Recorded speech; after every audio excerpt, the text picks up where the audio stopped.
Hi, good evening. All right, so I just want to check if I'm audible. Aha. Hi, Ma'am Robbie. Bakit hindi ko mapin yung comment niya? Okay lang siguro yun. Okay. Anyway, so I hope everyone's doing well. Um, tulad ng pinost ko, kailan ko ba pinost yun kahapon ata. So this is going to be visible to the public while it's live. Pero after po ng live, it's going to be private para na lang po dun sa members ng group ng English Basics. Okay. So it kind of feels weird to go live again after the board exam dahil um I was in quite a hiatus for some weeks. Ayan. Weird pala, no? Kapag magla-live ka ulit after ng exam. Anyway, so feel free to share this live to whoever you think needs it. Okay.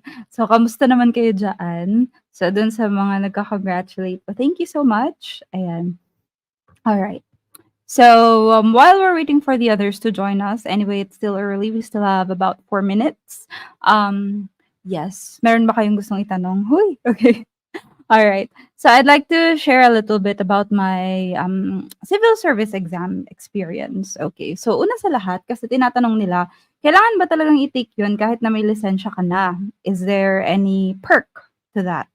Well, um, Well, there's nothing really. Kasi parehas lang naman po siya. If you are a licensed professional teacher or if you are licensed sa any course na under ng PRC, that is also equivalent to a government certificate. So, ibig sabihin, kung licensed ka sa kahit alin doon, kung may PRC license ka, pwede kang mag-apply sa government kahit hindi mo field. So, pwede kang maging, treasurer, pwede kang maging secretary and other things. But why did I take the civil service exam? Well, um, first of all, it's because of my ego. Kasi a lot of people are saying na bakit masyadong pinag-uusapan ng mga LPT yung board exam mas mahirap pa nga yung civil service. So medyo nati-trigger ako dun sa comment nila na mas mahirap pa yung civil service kaysa sa LET. And I cannot say anything about it. I could not say anything about it kasi hindi pa naman ako nagte-take nung time na yon. Pero ngayon, dahil nag-take na ako, I can somehow comment about the complexity of the civil service exam versus the licensure examination for teachers. Okay, so yon. And then another thing is that I'm getting a lot of requests from people na magturo daw ako ng CSE. And, of course, dahil masunurin tayong bata, siyempre I tried na mag-take because I cannot give what I don't have.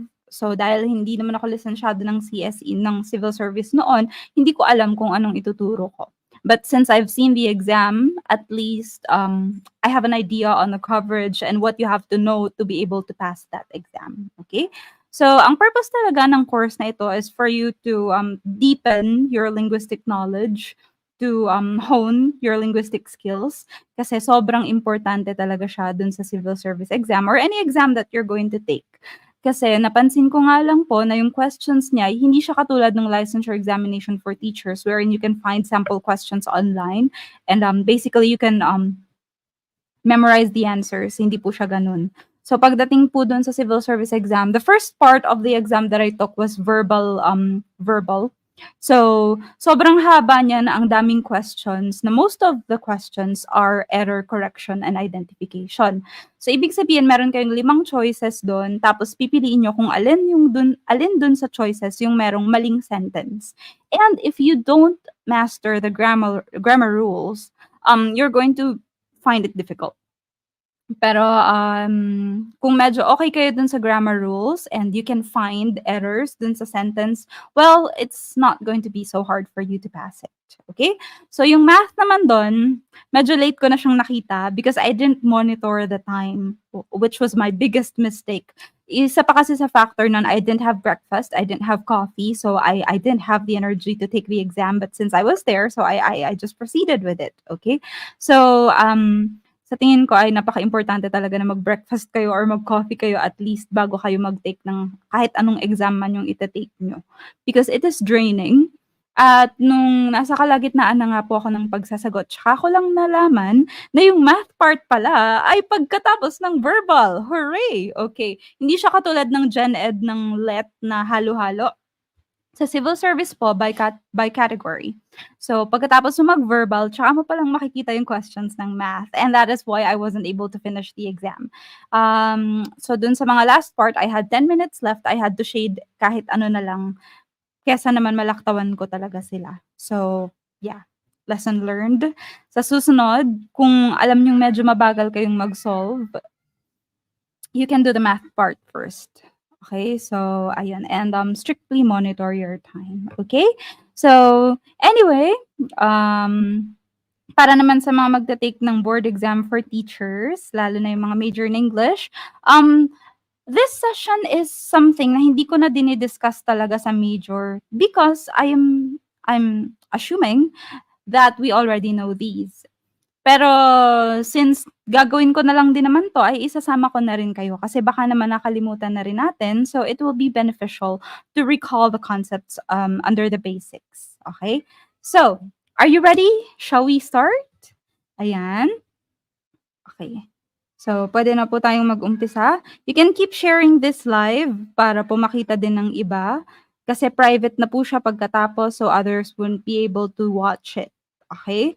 So, yung mga members na lang po yung makakapanood nun, okay? So, paki-tag na lang sila. Ayan, okay. So, huy! Okay, nami-miss niyo yung boses ko. Naririndi nga ako sa sarili kong boses pero wala akong choice kundi magsalita dito, okay? So, oh, and if you're wondering kasi I'm speaking in Filipino, of course, this is a basic English course. It's an English course, but not everyone here majored in English. At kahit sa major, nagtatagalog ako. And that is for you to be able to grasp the concepts better. Ayan. Hi, Ma'am Joyce. This is our Filipino coach. So if you have friends who majored in Filipino and are going to take the exam, this is the coach for them. Ayan, si Ma'am Joyce. Okay, so let's get started. Let's get the ball rolling. Okay. All right. So this is session 1 of the basic course. Hindi ito major ha, nililinaw ko lamang English majors. Baka isipin niyo hala ba't ang dali? Because it's not for you. Okay. But you know, it's better to recall these concepts, okay? Para hindi pa rin tayo magkamali kapag nandun na tayo sa board exam. Okay. So, today we're going to discuss 8 parts of speech and some subtopics under them. So bakit 8 lang? These are the main parts of speech. And mamaya, i-discuss ko kung bakit hindi natin sinama yung isa. Okay? So we have these. We have, of course, nouns, pronouns, verbs, adjectives, prepositions, conjunctions, adverbs, and interjections. Okay? So meron tayo ditong 8 na parts of speech. And for the next slide, feeling nyo board exam pa rin. Okay. So for the next slide, I'd like you to tell me kung anong part of speech sa tingin nyo ang mga sumusunod na salita. What part of speech or word category are the following words? Okay. So sumagot kayo dyan para ma-practice at para makita natin kung nare-recall nyo pa ang topic na ito. Okay, let's go. So this is just your warm-up. Driving. Driving. What part of speech is driving? Okay, your answers below, please. Sige, sumagot kayo. Okay. All right. Answer. Driving. What part of speech is it? Verb. Okay, yung iba verb. Verb. Okay. Puro sila verb. Wala na kayong ibang maisip? Verb lang? Wala na bang ibang sagot kundi verb lamang? Okay. So, this can be a verb, a noun, or an adjective. Driving can be a verb, a noun, or an adjective. Okay? Next. Before. Before. Okay. Before. What type of word is before? Or what part of speech is before? Okay, hindi po yan before. That's before. Okay. All right. Before. Before. Adjective. Okay. Adverb. Pwedeng adverb. Okay. All right. So, pwedeng adverb, pwedeng preposition. Okay, next. However. However. However. Okay, sagot? Alright. Sige, sagot. However, okay. Kaya lamang bagamat subalit, okay. So, however is a conjunction. Okay, next. Wow. Wow. Wow. Okay. Wow is a what? Okay. Sige, sagot. Wow. Wow. Wow. Okay. Ibilisan nyo mag-type. Okay. Pinressure, all right? Wow is an interjection. Okay, next. Everybody. Everybody. Everybody. Okay. Lahat. Okay. Everybody. Everybody is a what? Okay. Sige, sagot. Uh-huh. Everybody. Noun. Okay. Noun daw. Uh-huh. Okay. Conjunction. Noun. Uh-huh. Everybody is a pronoun. Pronoun. Okay. Next. Well. Well. Okay. Well. Well. Well, well. Okay. So, well is what? Okay. It can be a noun, it can be an adverb, it can be an interjection. Well can be a noun, an adverb, or an interjection. Okay. So, next, time. Time. Time. Okay. Time. All right. Time. Time. Time is, of course, a noun. Okay? All right. So let us discuss these parts of speech one by one. At tingnan natin kung ano pa ang mga topic na nagtatago sa likod ng mga topic na ito. Okay? So let's have nouns. All right? Nouns is ang noun ay pangalan, pangalan.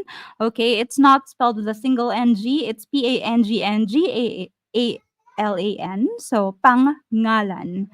Okay, we don't say pangalan ha, we say pangalan, pangalan. Okay, so dalawang NG po yung Tagalog ng noun or yung Filipino ng noun. Okay, so nakakatuwa yung viral recently na video because people were commenting, mali si ma'am. No, mali kayo. Okay. So, ang pangalan na noun ay dalawa ang NG. Okay. All right. So, how do we usually define a noun? Usually, sinasabi nila, it's a name of a place, person, animal, thing. Diba? So, that is how we usually classify a noun. So, or define a noun. Person, place, animal, thing. Okay? And there's one more thing that we usually forget, idea. Okay? So, paano ba kapag sinasabi natin na idea? It's something na hindi mo nahahawakan, but it's a concept. Okay? So we have different types of nouns which would make that clearer. Una, we have concrete versus abstract noun. Okay, so we have what we call concrete noun at abstract noun.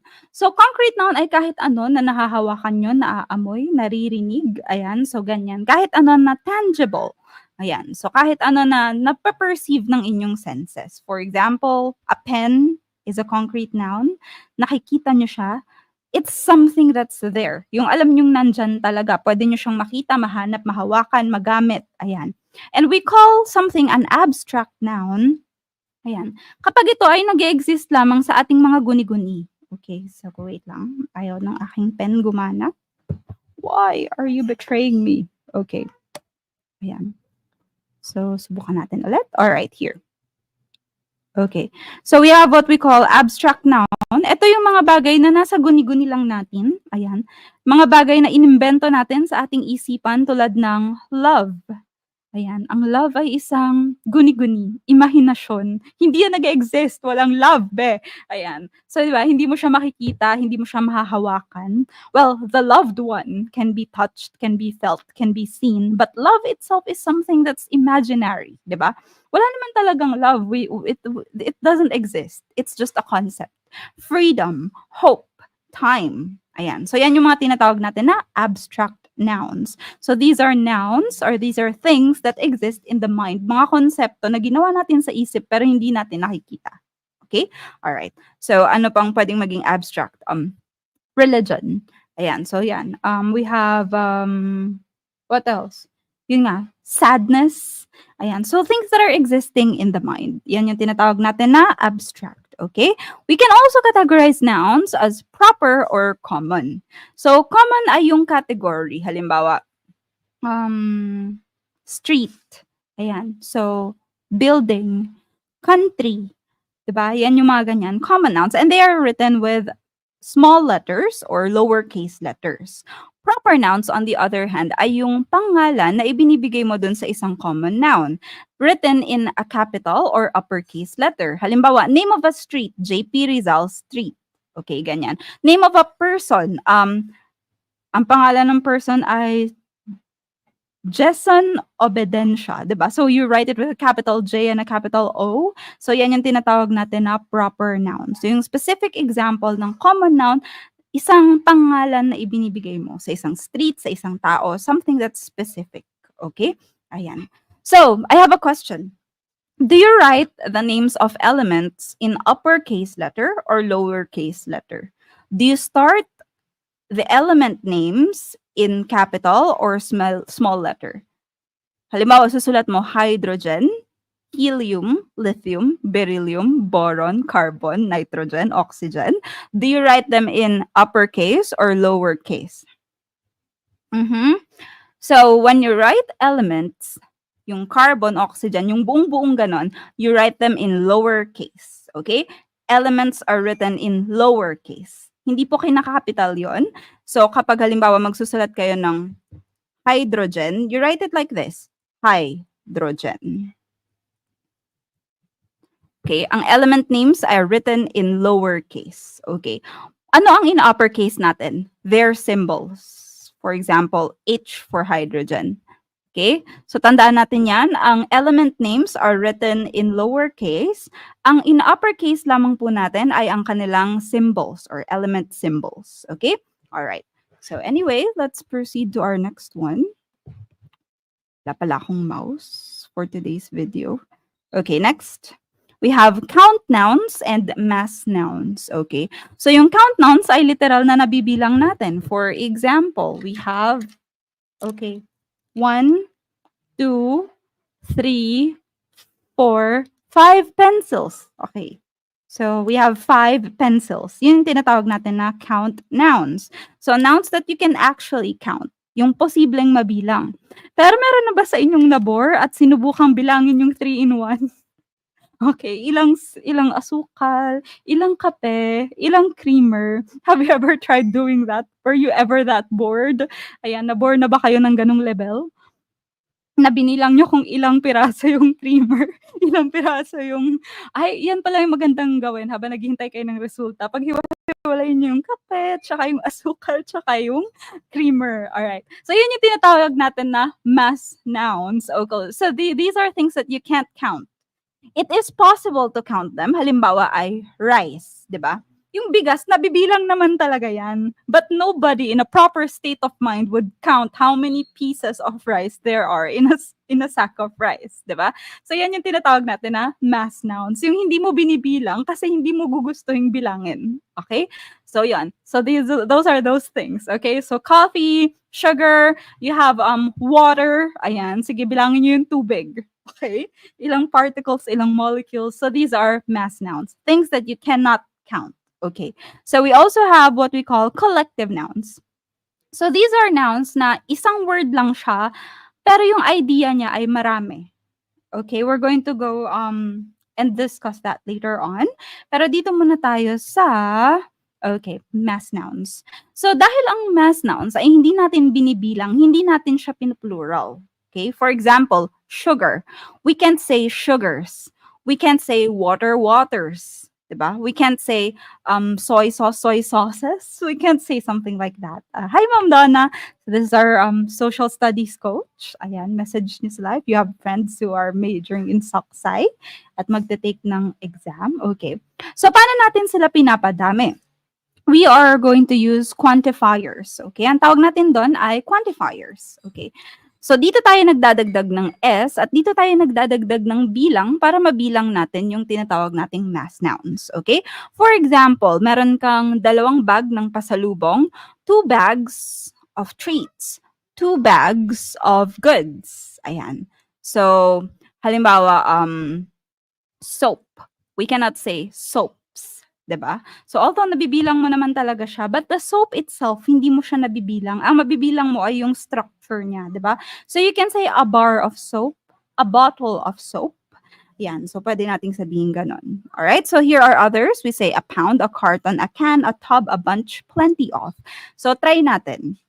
I would like you to describe the following photos using quantifiers. Okay? First one. Okay. Ano yan? Alright? So, how are you going to describe this picture using quantifiers? Alright? Sige, sagot. Okay. It's a what of nuts. Okay. So, bahala kayo kung anong gusto nyong quantifier ang gamitin. Yes, these are nuts, but how do you quantify them? Okay. So, kunyari hindi ko siya bilangin isa-isa. Okay, so we say a handful of nuts. Okay, a handful. Okay, and a handful is a very interesting quantifier. Kasi, pag sinabi nating handful, pwede siyang maging marami, pwede rin siyang maging konti. For example, if I say, you only have a handful of mistakes. Only handful. Ibig sabihin nun, kukonti lang yung pagkakamali mo sa buhay. You only have a handful of mistakes.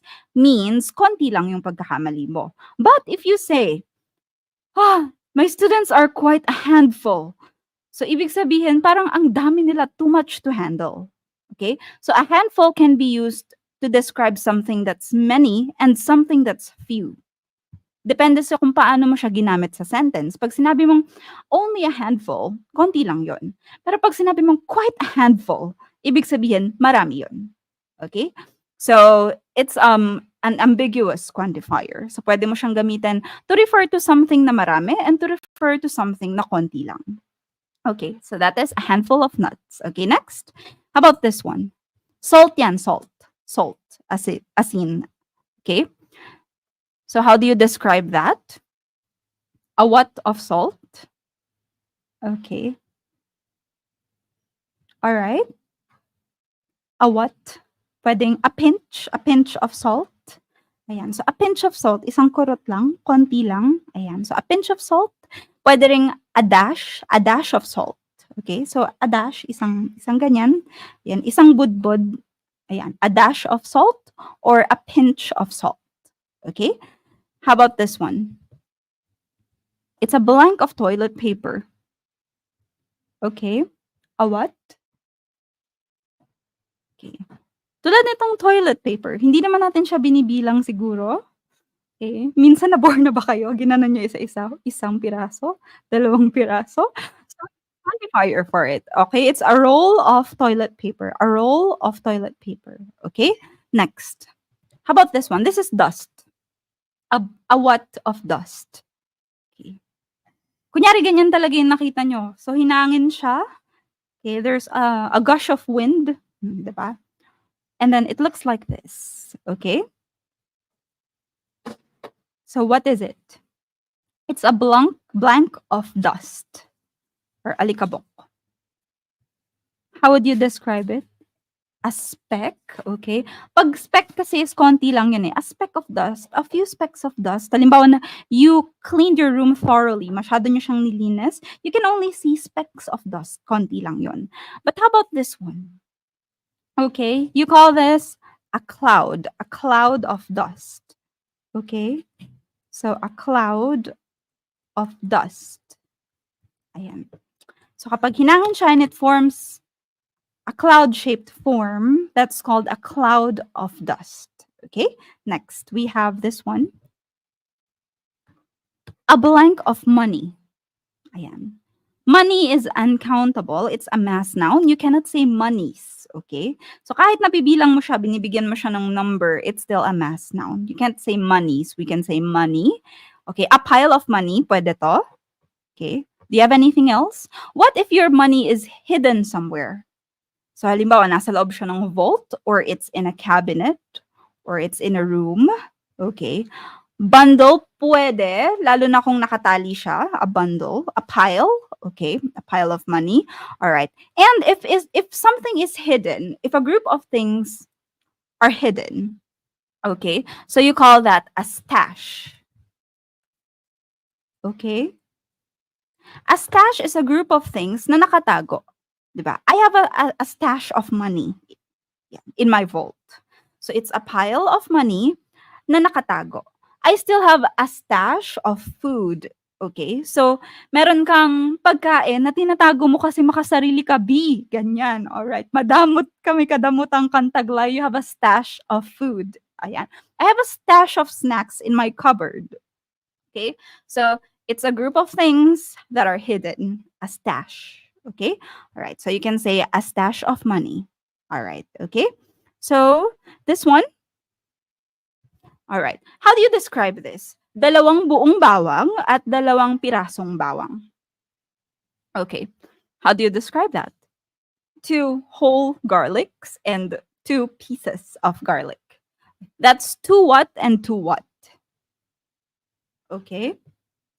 Sige, sagot. Aha. A clove lang ba yan? Clove lang ba yung nakikita nyo dyan? Okay. A bulb. We usually use bulb for onions.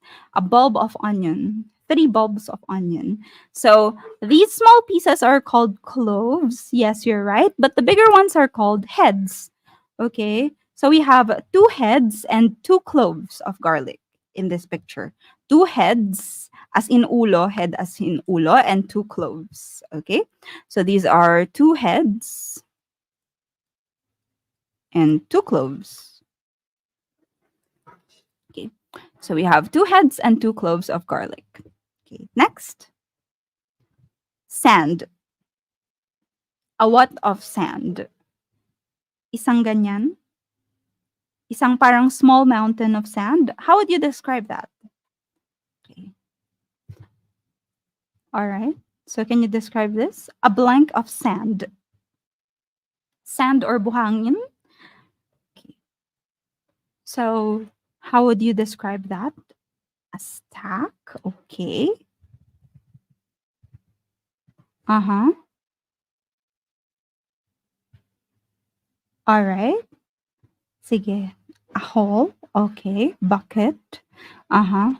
But yung actual na nasa picture, how would you describe it? A pile? Pwede yon. A pile of sand? A lump of sand? Pwede. Lalo na kung mas compact siya, you can say a lump of. A lump of is yung parang medyo siksik naman siya. Okay? So this one, you can call it a heap. A heap of sand. Okay? H-E-A-P, a heap of sand. Okay? So parang pag isang mountain siya, it's a heap of sand. Alright. Pwede rin naman, kung halimbawa ay lupa ito, soil, okay, you can say a mound of soil. Okay, mound or heap. Okay, so yung nagpo-form siya ng parang mountain, that's called a heap or a mound. Okay, alright, next. A heap Tagalog, I'm not sure what the Filipino translation is, but if you would think about it, para siyang isang bundok nang. Okay, so one heap. Ayan, isa siyang parang maliit na bundok, ganyan. Okay? So you can say a heap of sand, a heap of gravel, yan, mga ganyan. Okay, one heap. All right, next. Okay. Pwedeng bilangin ng grapes, but it usually comes like this. So what do you call this? Okay? A blank of grapes. Uh-huh. Okay. All right. A bunch of grapes. Yeah, we say a bunch. Okay. A bunch. We also say a bunch of bananas. Okay. A bunch. So we're calling it a bunch kapag meron siyang isang pinagko-connecta nilang lahat. Okay? Katulad nung banana, di ba meron siyang isang ganyan, tapos nandun sila lahat. That's a bunch of bananas. We can say a bunch of grapes. We can also say a bunch of keys, as in susi. Kasi di ba yung susi, kapag halimbawa meron siyang key holder na ganito, tapos maraming susi, that's a bunch of keys. Alright? Okay. Next. How about this one? A blank of clothes or a blank of laundry. Okay? So, how would you describe it if it's in front of you? There's a blank of laundry on the chair. Okay? So, yan yung mga hindi pa masyadong malinis, hindi pa masyadong madumi. So, dyan ka muna sa chair. Okay? You have a pile of clothes. Okay? So, we call it a pile kung siya ay patong-patong. A pile of books, a pile of clothes, a pile of paper, a pile of paperwork. Ayan. Okay, a pile of clothes. Okay. Next, how about this? Grass. Grass. A blank of grass. Pwede rin to sa hair. Yung isang ganito ng hair. What is it called? A blank of grass or a blank of hair. Okay. What is your quantifier for this? A blank of grass, a group, a strand. Ang strand po isang piraso. A strand of hair. 3 strands of hair. 4 strands. Okay. But what if it's like together? What if they're together? What do you call that? A blank of hair, a blank of grass. That's called a tuft. A tuft. Okay. So we use tuft kapag yung isang group niya ay ganito yung itsura. It's called a tuft. Ayan. A tuft of hair or a tuft of grass. Okay? So yung isang bungkus niyan, it's a tuft. Okay. How about this one? A blank of clothes. Lalo na yung mga nag-uukay-ukay. Ayan. Yung mga nagbebenta ng pre-loved clothes. What do you call this kind? Okay. It's a blank of clothes. Or 1, 2, 3, 4, 5. 5 blanks of clothes. Okay. Bundle. Wedding bundle. Okay. All right. There's another word for that. It's called bale. Okay. B-A-L-E. Bale. It's a bale of clothes. Okay. Pwedeng bundle. Pwede ring bale. So what is a bale? Yung bundle kasi is kahit anong pinagtali-tali, di ba? But a bale is it's compressed. Kinompact mo siya bago mo siya itali-tali. That is called a bale. Okay? So, sometimes there's a bale of cotton, lalo na kapag factory. So, they would compress that and they would tie it around it. Okay? So, yun ay bale. One bale of clothes. All right? Okay. So, those are quantifiers. Kapag nagpo-plural tayo, we put them dun sa quantifiers. Okay? 3 bales, 4 bales, 5 tufts of grass, 2 piles of clothes, 3 mounds of sand. Okay? So, 5 bunches of grapes, etc. All right, next. So, these are what we call collective nouns. Yung collective nouns, kahit isang word lang siya, yung essence niya or yung meaning niya ay marami. Halimbawa, gang. And we usually use gang as a collective noun for something or people that are bad. So, it's a negative connotation. So, you can say a gang of thieves, a gang of robbers. Ayan. So, a gang of bad people. So, usually associate gang with bad things. Okay, so a pack, like a pack of wolves, a swarm of bees, a school of fish, so a herd of cattle, ayan. So a litter of puppies, ayan. Kittens are also called litter. A pride of lions, a lair of lions, ayan. So ano ba dito? A mob of people, ayan. So ensemble, we usually use that for music, an ensemble of musicians, ayan, etc. Okay, but there are collective nouns that are always plural, ayan, such as these. We don't say the police is following me. We always say the police are following me. Okay? Kung sa Filipino, ang police ay pwedeng isa lang. In English, police always means plural, the whole unit, with many policemen. Okay? So pag sinabi nating police, lagi yung plural. The police are following me. The police were following me. Okay? The police have been. Okay, ganyan. So lagi silang plural. People, poultry. Ayan. When you say poultry, you're not referring to just one chicken. You're referring to a lot of chicken or a lot of geese or a lot of ducks, a lot of them. So poultry is always plural. Vermin is always plural. Ayan. Kasi pag nakakita ka ng daga, malamang meron pa dyang maraming daga na nakatago. Okay? So pag nakakita ka ng spider, vermin is pest. Ayan. So mga peste yan sila. So vermin is a group of pests. Okay? And then we say cattle. Okay? So cattle is always plural as well. Okay? So pag nakita nyo tong words na to, police, people, poultry, vermin, cattle, you always use a plural verb. Okay? But we're going to get more into that kapag nag-discuss po tayo ng verb tenses at subject-verb agreement. Okay? All right. So these are collective nouns. Next, we have verbs or pandiwa. Okay. So paano describe ng mga tao ang verbs? What are verbs? Action words. Okay, that's not wrong, but it's not complete. Okay? So, verbs are action words or states of being. Okay? Kasi hindi lahat ng verb ay nagsushow ng action. Sometimes it's just a state of being something. Yung ganito ka. It is used to describe that you are like this. Okay? And we have three types of verbs. We have action verbs, linking verbs, and helping verbs. Linking verbs are also called copula, and helping verbs are also called auxiliary verbs. Okay. Uh-huh. All right. So, bakit rigor? Wala na si Lena, napalayas na siya. Okay, tapos na ako sa rigor episode. Okay. All right. So, we call a verb an action verb kung talagang may action na nangyari. Okay? For example, she is dancing, he is playing. Ayan. So, the children play music every day. Ayan. So, kung talagang merong kilos na nangyayari. But there are also verbs that don't show action, tulad ng linking verbs or copula. Is, are, was, were, becomes, seem, appears, tastes, etc.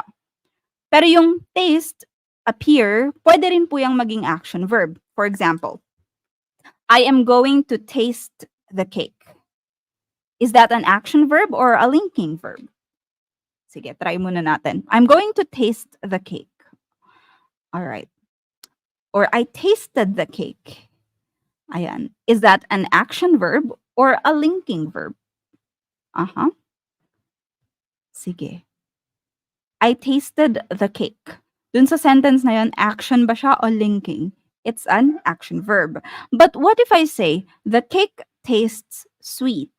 The cake tastes sweet. Yun ba ay action verb or linking verb? Okay. So the cake tastes sweet. Or the cake tastes delicious. Is that an action verb or a linking verb? Okay, it becomes a copula or a linking verb. So, paano natin siya malalaman kung ito ay action or linking verb? Okay, so let's write the sentence. Okay, so the cake tastes delicious. At pumili pa nga ako ng mahabang salitang isulat. Ang galing. Okay, so this is our verb. At para malaman mo kung linking verb ba yan, una sa lahat, tingnan mo may action ba? May tinitikman ba yung cake? And your answer is no. So it's not an action verb. Ngayon, tingnan natin tong cake at saka yung description after nung ating verb. Yung cake ba, yung delicious, are they equal? Is delicious referring to the cake? Yung cake ba, yung delicious? Okay, answer me. All right. Sagutin niyo ako. Alright. So, is the cake delicious? Yung cake ba yung dinadescribe ng delicious? Yes. So, if they are equal, if the adjective after that is describing your subject, or if they are equal, yun ay linking verb. Okay? So, linking verb siya kung ito ay dinadescribe nito. O kaya naman, parehas lang sila. For example, kuha tayo ng pangalan sa comment section. Pi, is your name Pi? Pi? That's cute. Okay, so let's say Pi is my teacher. Ayan. So Pi, yan, is my teacher. Okay. So yung is yung verb mo nga dito, titingnan mo lang Pi, tsaka teacher. Si Pi ba yung teacher? If your answer is yes, then your verb is a linking verb. Okay? So you will know that it is a linking verb or a copula kung yung subject mo at saka yung predicate mo are equal. So that is a linking verb. Okay? Next, we have what we call a helping or an auxiliary verb. So yung helping verbs at auxiliary verbs, parang ikaw to. Needy, hindi kayang mabuhay nang wala siya. Hoy! So ganyan yung ating helping or link or auxiliary verbs. Helping verbs are very needy. Ayan, kailangan nila ng katulong sa buhay. Ayan, kailangan nila lang may mamahalin at tutulungan. Hoy, okay. For example, I did not Ayan. Get it. I did not get it. Ayan. Okay? So dito, meron tayong verb na get. Pero may kasama pa siyang did not. Ayan. Yung did na to, yan yung tinatawag nating helping verb or auxiliary verb. Siya ay kasama nung iyong main verb sa sentence. So helping verb or auxiliary verbs are needy. They need something else. They are not the only verbs in the sentence. Okay? Kaya siya tinatawag na helping or auxiliary verb. Tumutulong lang siya dun sa isa pa. Yan. Kasi nga, hindi niya kayang mabuhay mag-isa. So, if the verb in the sentence has another verb, halimbawa, is running. Running is your main verb, tapos meron pang is doon na ume-extra. That is called a helping or an auxiliary verb. Okay? Yan po. Yan po yung kanilang pagkakaiba. So, is everything clear so far? Okay ba tayo? Aha. Okay na tayo? Alright, so action verb ay dapat meron talagang action, meron talagang ginagawa. For you to determine kung action or linking, tingnan mo kung yung subject mo or at predicate are equal. If they are equal, that's a linking verb. Okay? So, helping or auxiliary naman kung meron siyang kasama. Okay? And by the way, kapag gumagamit tayo ng helping or auxiliary verbs na did, does, at saka don't, or yung mga ganyan, basta may do, does, did, dapat ang verb natin ay base form. Hindi pwede yung did not got, or halimbawa, did not went. Dapat did not go, did go, ayan, does know, alright, it has to be base form, okay? Alright, next. So we have what we call pronouns or panghalip panao. Panghalip. Ayan, so panghalip. Okay? So they are also called stand-in nouns. Sila ang pumapalit sa mga noun. And we have several kinds of pronouns. We have personal, indefinite, interrogative, reflexive, intensive, and demonstrative. Okay? So ito yung mga kind. At bakit ko inunang i-discuss yung verb bago pronouns? It's because you need a knowledge of verbs for you to understand the personal pronouns. Okay? So, bakit? Tingnan natin. Meron kasi tayong tatlong klase ng personal pronouns. We have what we call subjective, objective, at possessive. Importante to. If you're taking an exam, this is an essential knowledge that can help you, answer fill in the blanks and multiple choice questions involving grammar. Okay? So tandaan nyo itong mabuti. Yung tatlong uri ng personal pronouns, we have subjective, objective, and possessive. Okay. So, paano natin malalaman kung ang isang pronoun ay subjective or objective? Kasi yung possessive, madali lang yan. Kasi sa possessive ay meron kang kinakanya. 'Di ba? It shows ownership. Ayan. Meron kang kinakanya, meron kang pagmamay-ari, meron kang sayo. Uy, sana all merong sa kanya. Uy, okay. So, yan yung possessive. So, mamaya na yan. Ang i-focus muna natin ay subjective at objective personal pronouns. Okay? Halimbawa, I am, dalian lang natin yung sentence para hindi tayo magtagal ng sobra sa isang topic. I am sad. Okay. The first thing you have to do is find the verb.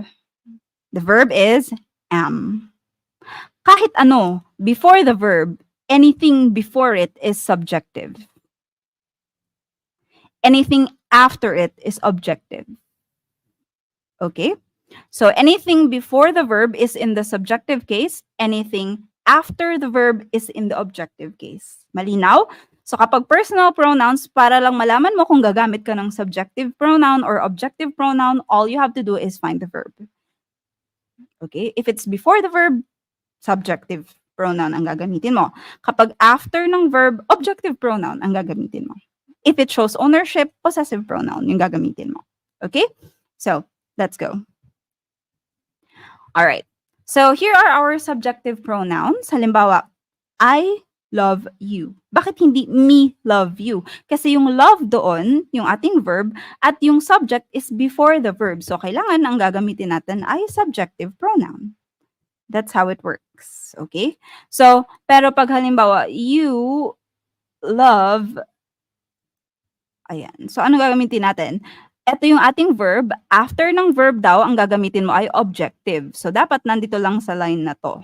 So, dapat ang gagamitin mo, you love me. Okay? So, pag before ng verb, ito yung gagamitin nyo, yung subjective. Kapag naman after you're going to use objective. Okay? All right. Okay? Okay? So tinatawag natin na first person kapag ikaw lang. Second person is you, yung kausap mo. Okay? And third person is yung hindi nyo kausap. Ayan. Sila, siya, ayan. Sina, ayan. Yung third person. Alright? So, let's practice. The dog is wagging blank tail. Answer me, please, with a pronoun. The dog is wagging blank tail. Okay. Sagot? The dog is wagging blank tail. Uh-huh. Okay. So we put it's. Okay. It's. At tatandaan natin kapag ibig sabihin niya, buntot niya, okay, yung buntot nung aso, if it is ownership, we don't put an apostrophe, ha? This one, this is it's, which means it is. Okay? Ito ay. So, hindi pwedeng ito ay buntot, di ba? So, dapat kanyang, kanyang. Alright? Or if it is ownership or pagmamayari, walang apostrophe. Alright? Okay. So, next. I believe this notebook is blank. Belongs to you. Okay? I believe this notebook is, if it belongs to you, what do you say? All right, answer. Okay. All right, that is yours. Okay, yours. All right. I believe this notebook is yours. Okay. Bakit may S? Kasi, nasan ba yung ating verb? It's believe. After ng verb, dapat daw objective. Ano bang objective daw niyan? Yours. Okay? Alright. Okay. So next, the culprit was blank. How about this one? This is a little tricky. I'd like to know your answer. Yan, before we discuss why. The culprit was blank. Uh-huh. Okay. Is it him, or he? The culprit was him or the culprit was he. Okay, maraming nagkakamali dito. And the answer for this one is he. The culprit was he. Okay. Ma'am, bakit he? Eh, di ba objective? No. Because that rule, yung objective-subjective, only works for action verbs. Okay? And this one, it doesn't work for linking verbs. Okay. So, exception to the rule, except hindi natin gagamitin yung objective kapag linking verb yung iyong verb. Kasi, equal lang yan eh. Yung culprit at saka he are the same. Okay? So, yung culprit at saka siya rin yun. If they are equal, if you used a linking verb, you use subjective. Hindi mo po gagamitin yung him or yung me or yung her. Ang gagamitin mo ay she, he. Kapag ang ginamit na verb ay linking, ang gagamitin mo ay subjective pa rin po. Okay? Alright? Malinaw ba yon? Pag linking ang verb, it is still subjective. Okay. Next. It was blank who ordered pizza. Ito na naman tayo. It was blank who ordered pizza. I or me? Okay. It was blank who ordered pizza. It was I or it was me? Mm-hmm. Okay. Your answer for this one is it was I who ordered pizza. Okay? It was I. Bakit hindi me? Kasi yung ito bang tinutukoy na tao na to, ikaw rin ba yon? Was it you who ordered the pizza? Yung it ba na sinasabi niyang, it was I. Okay. It is still you. Ikaw din yung, let review po ba to or CSE? Okay, so this is both. It is useful for both. It is useful for any kind of exam, to be honest. Okay? All right. So it was I. Basta ganito yung structure, it was I, it was he, it was she. Okay? So, yan ang ginagamit natin. We don't say it was me. Although, It is commonly heard, kahit 'di ba dun sa mga song, "It wasn't me." Pero sa formal po na English, ayan, so in a prescriptive grammar, yung grammar na sinusunod talaga ng mga libro at mga exam, ganito po yun, okay? It was I, it was he, it was she. We don't say it was me. Okay? Next. Because was is a linking verb. Next. I don't trust that blank can do the job. I don't trust that blank can do the job. Okay. That blank can do the job.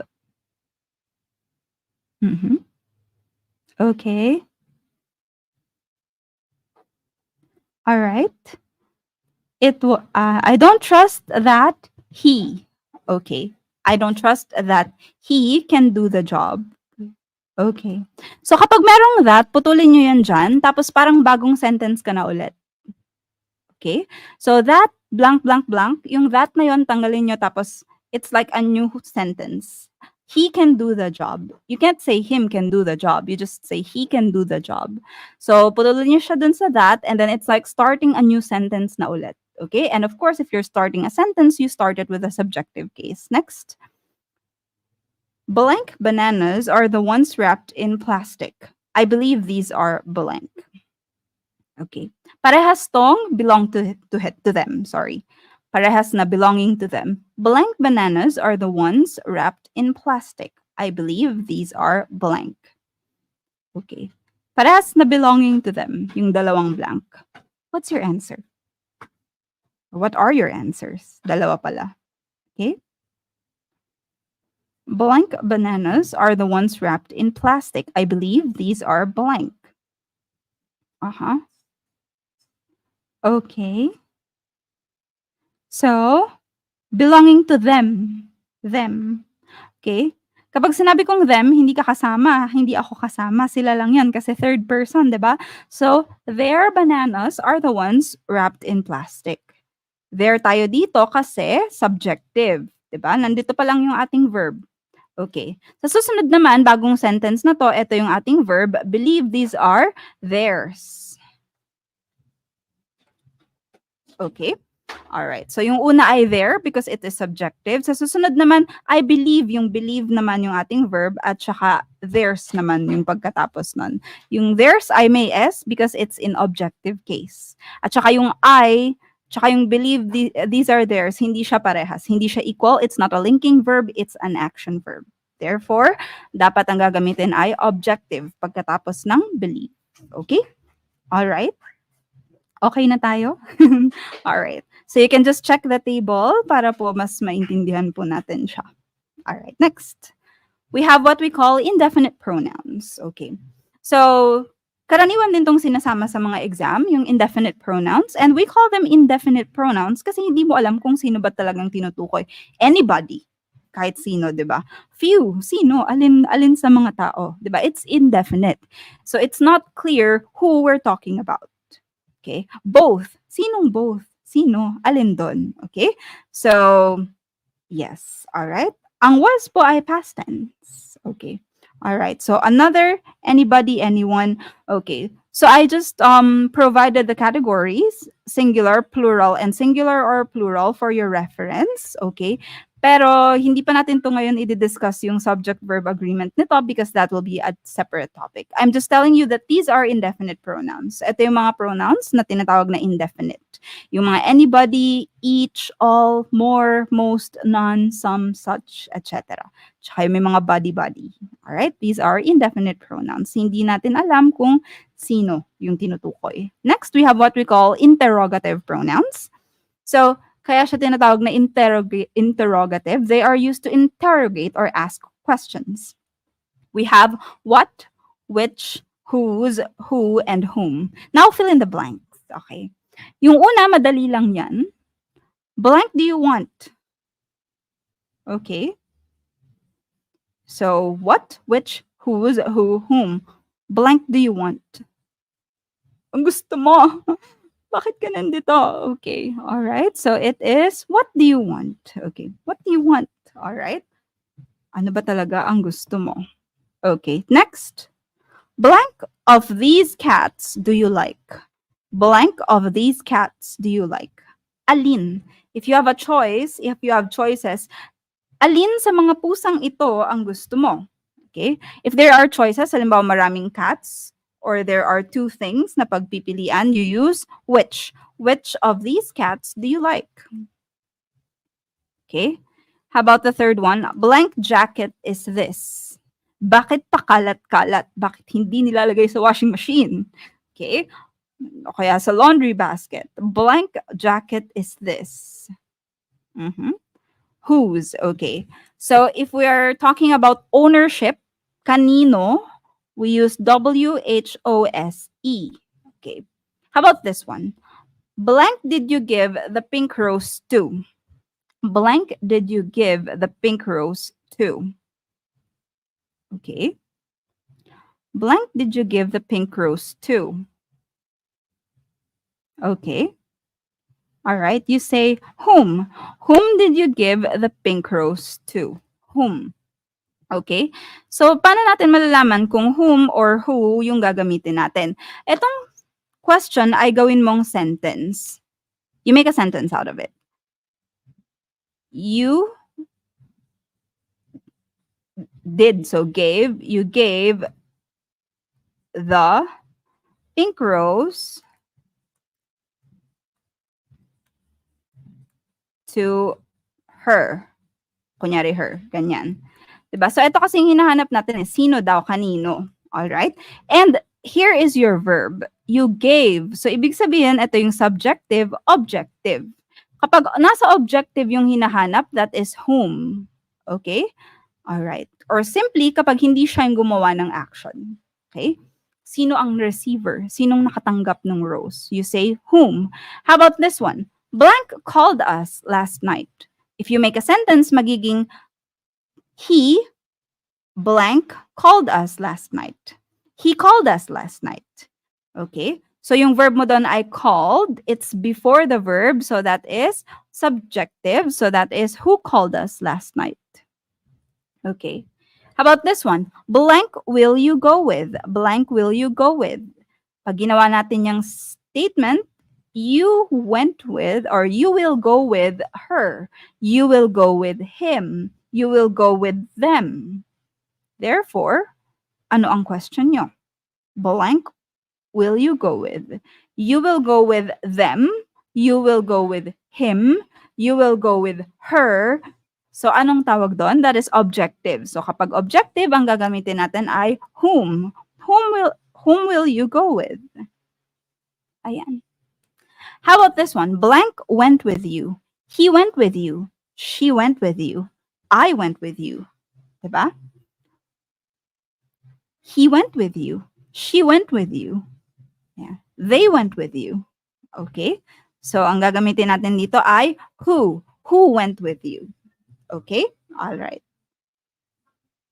So, ganun lang siya. Gagawin nyo lang siyang sentence. Okay? So, ulitin natin. You gave the pink rose to him. You gave the pink rose to her. Dahil him at her yon, that is objective. Therefore, ang gagamitin mong question ay whom. Okay? He called us last night. She called us last night.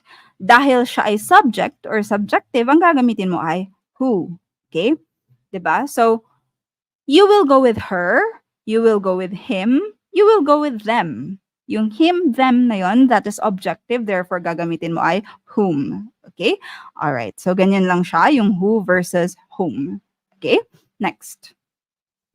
We have what we call demonstrative pronouns. Ayan. So, these are quite easy naman. But the usual mistakes lang dito ay yung pronunciation. Because most people say this, that, these, those. Okay. Bakit ba tayo nagkakamali ng pronunciation nito? It's because we have the wrong placement of our tongue. Yung this, that kasi, nasa likod ng ngipin mo yung dila mo. Now, if you're going to say this, that, these, those, put your tongue in the middle of your upper teeth and lower teeth. Ganito. Mag-practice kayo na kapag may TH sound na ganyan, the. Dapat yung dila nyo ay nasa gitna ng upper teeth at lower teeth. Tapos, kapag is, this, mabilis lang dapat. This. Pero kapag yung TH, ESE, As in plural, we say these, these, these. Dapat ay gumaganon yung bibig nyo. Nag-expand siya sideways. These, this, these, these. Okay? So para lang mo-practice natin yung pronunciation nito. Alright, anyway, let's go. Blank is a marvelous dress. You can say, this is a marvelous dress, or that is a marvelous dress. Okay, so yun ay plural, singular. So this or that. Okay, next. These are, those are rabbit-shaped clouds kasi wala namang nakakahawak niyan.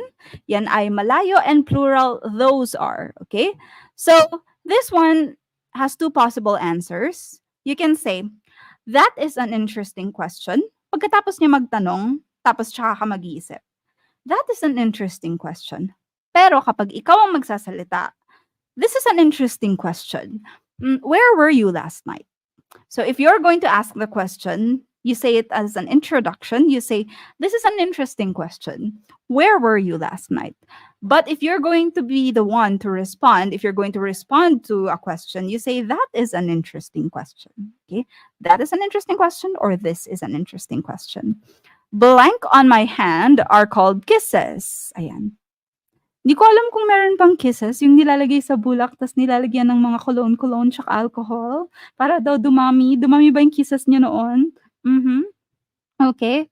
So, these on my hand are called kisses. Marami, tas hawak mo, these. Okay. These on my hand are called kisses. Naganyan-ganyan din ba kayo dati yung mga batang 90s? Yung mga kisses. Totoo bang dumadami yon? Weird. Okay. So, parang nauubos lang naman yung pera, mabango lang sila pero di sila dumadami, mga scammer. Okay? All right. So those are okay. So those are demonstrative pronouns. Dumadami, totoo ba? Totoo yung opo, yes, dumadami, or yes, nag-alaga kayo ng kisses. Okay. So, anyway, we have what we call reflexive or intensive pronouns. Yung reflexive at intensive ay parehas lang myself, yourself, himself, themselves, yourselves, ourselves. Parehas lang yan. Pero magkaiba lang siya ng, huy, totoo ba? Ayan. So, umaanak daw. Bakit yung sa akin hindi naman? Mga scammer kayo. Okay. Anyway, so, all you have to do here is tingnan mo lang kung ano yung nire-refer niya. Halimbawa, I drew that. Okay? Dahil I, ang kapartner ng I ay myself. Okay? I drew that myself. Okay? So, titingnan mo lang kung sino ang pinag-uusapan. And then you say, I drew that myself. Okay? They blank are to blame. They blank are to blame. Okay? So, they themselves are to blame. They themselves are to blame. Sila mismo are to blame. So, paano nagkakaiba ang reflexive pronoun at intensive pronoun? Yung intensive pronoun, hindi naman yan kailangan, pampa-intense lang. Okay? So, yung intensive pronoun ay pwede mo siyang tanggalin at hindi mababago yung essence ng sentence. So, pang-emphasize lang siya. It's used for emphatic purposes. Okay? So, parang sila mismo yung dapat sisihin. Okay? So, they themselves are to blame. Pero kung tatanggalin natin yung themselves dito, they are to blame, buo pa rin yung sentence. Therefore, yung themselves dito ay tinatawag nating intensive. Okay? So, pampa-intensify lang siya. Pero, hindi siya kailangan. Pero, pag tinanggal natin to, ito pa. Don't be too hard on what? On who? Diba? And this one is yourself. Or yourselves. Okay? So, bakit siya yourself or yourselves? Because this is a command. Utos to. Don't be. Wag mong gawin. And if something is a command or a request, automatic yon na ito ay para sa kausap mo. It is for the second person, you or yourselves. Okay? Yourself or yourselves. Okay, so you yon, automatic yan. Basta wala siyang subject tapos utos siya, yourself yon. Okay? All right, next. Huffle the husky was surprised when it saw blank in the mirror. When it saw blank in the mirror. Okay. So when it saw blank in the mirror. Okay. So this one is itself. It was surprised when it saw itself in the mirror. Okay? Reflexive ba yan or intensive? Huffle the husky was surprised when it saw itself in the mirror. Intensive or reflexive? Okay. Is it intensive or reflexive? Okay. So, kung tatanggalin mo yan at magbabago ang sentence, that is reflexive. Pero kung tatanggalin mo yan at wala namang mawawala, buo pa rin ang sentence, that is intensive. Okay? So, try nating tanggalin. Huffle the husky was surprised when it saw in the mirror. It saw what? Anong nakita niya? So, ibig sabihin, kailangan siya sa sentence. Therefore, it's a reflexive pronoun. Next, number 5. We should blame blank for this mess. We should blame blank for this mess. We should blame blank for this mess. So, ano ba ang kapartner ng we? Pag we ba, myself ba yan? Yourself ba yan? Himself ba yan? So, we should blame blank for this mess. We should blame ourselves. Okay.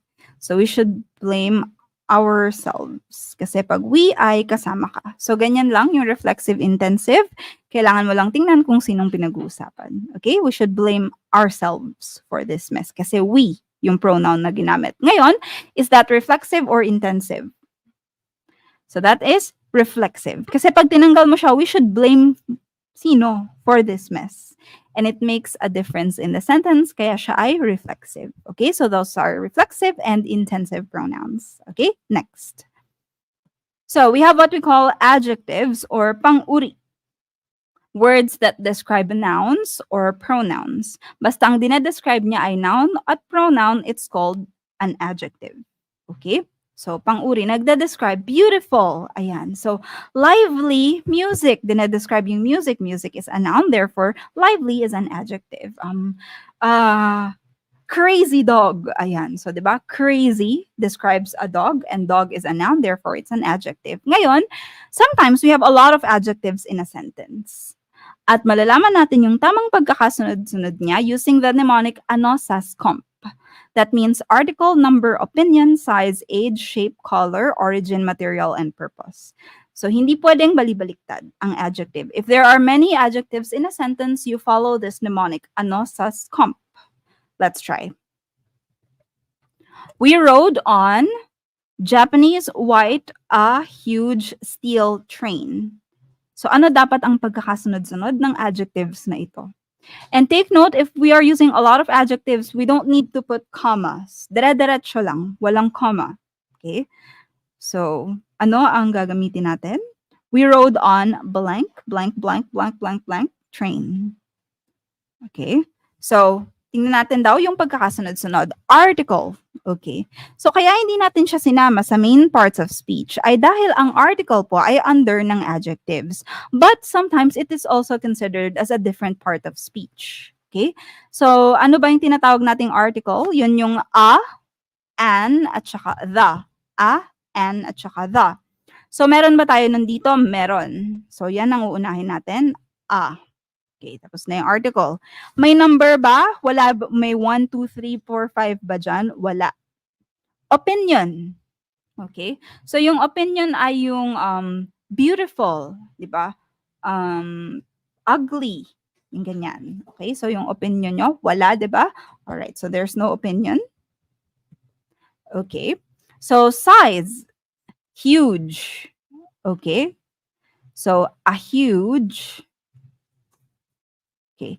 Meron bang age? Wala. May shape ba? Wala. May color ba? Meron. White. A huge white. Okay. Next, origin. Galing saang bansa daw? Japan. A huge white Japanese. Okay. Next ay material. Saan siya gawa? Gawa siya sa steel. So, ang tamang order dapat nito ay a huge white Japanese steel train. A huge white Japanese steel train. Okay, we rode on a huge white Japanese steel train. Next. Okay, how about this? There are Persian cute 5 small kittens on the doorstep. Sige, you do it. Sige, kayo nga. Okay. So kapag merong mga error correction, you can consider this. Kapag maraming adjective na ginamit doon, tingnan nyo kung tama ba yung order ng adjectives. If it is wrong, mali yung sentence. Okay? So, there are Persian cute 5 small kittens on the doorstep. Ano muna? Okay. So tingnan natin, may article ba? Walang article. Okay. May number ba? Merong number. So 5. So yun ang unahin natin. There are 5. Okay. May opinion ba? Yes, para sa akin cute sila. Okay. Opinion ko yon. There are 5 cute. May size ba? Meron. Small. Okay. Saan yung Persian? Origin yan. So yan yung pinakahuli daw. Alright? So did you get it right? There are 5 cute small Persian kittens. 5 cute small Persian kittens on the doorstep. Next. Get medium 3 yellow the shopping rectangular plastic baskets. Medium 3 yellow the shopping rectangular plastic baskets. Okay, sige go.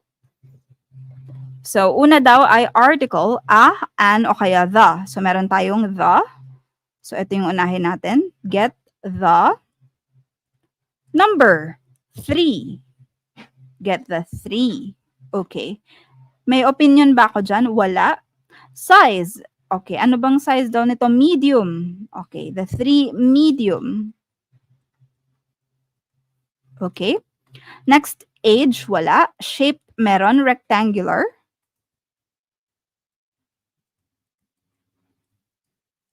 Okay. Next, color, yellow. Okay. So, walang origin. Material, gawa saan? Plastic. Purpose, para saan daw yung basket na to? For shopping. Okay. So, that is get the 3 medium rectangular yellow plastic shopping baskets. Okay?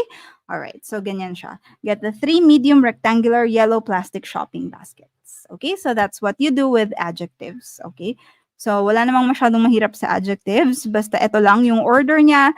They have to be in the right order. Okay? So, tandaan nyo lang, ano sa comp. Okay? Next. So, we have degrees of comparison. Okay? So, tinatawag nating positive degree kapag yung simple lang. Halimbawa, tall, short, beautiful. Ayan. So, we have fragrant. Yan. Diba? Ganyan. So, we have comparative degree kapag nagko-compare ka ng dalawang bagay. Halimbawa, Kim is taller than Wilfred. Kim is taller than Wilfred. So, gumagamit tayo ng ER. And the general rule is, kapag 1 or 2 syllables, usually we add ER or EST. Tapos, kapag 3 syllables, halimbawa, beautiful, elegant, ginagamit na natin ay more at saka most. More beautiful, more elegant, most beautiful. Okay? Kapag more than 2 na yung kino-compare mo, you have to use superlative. So, ito ay more than 2. So, 3 and above. Okay? So, yung superlative degree. So, hindi lahat ay nilalagyan natin ng ER at EST or more at most. Sometimes, there are these kinds of adjectives, tulad ng good at well. Kapag dalawang tao na yung kino-compare mo or dalawang bagay, better. Kapag tatlo, best. Pag bad, worst, tapos worst. Okay. Pag many or much, more, tsaka most. Pag far, farther, further, farther, furthest. So, anong pagkakaiba ng farther at tsaka further? So, kapag farther, ang tinutukoy natin ay gaano kalayo, distance. Okay? So, Manila to Cavite is farther than Cavite to Batangas. Maybe that's not true. I don't know. Geographically, maybe that's not true. Okay. Anyway, sige. Manila to Cebu is farther than Manila to Cavite. O, sige, ganyan na lang, ha? Pero pag further, we mean more. Okay?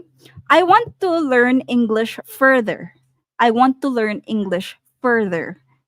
Ibig sabihin, more than before.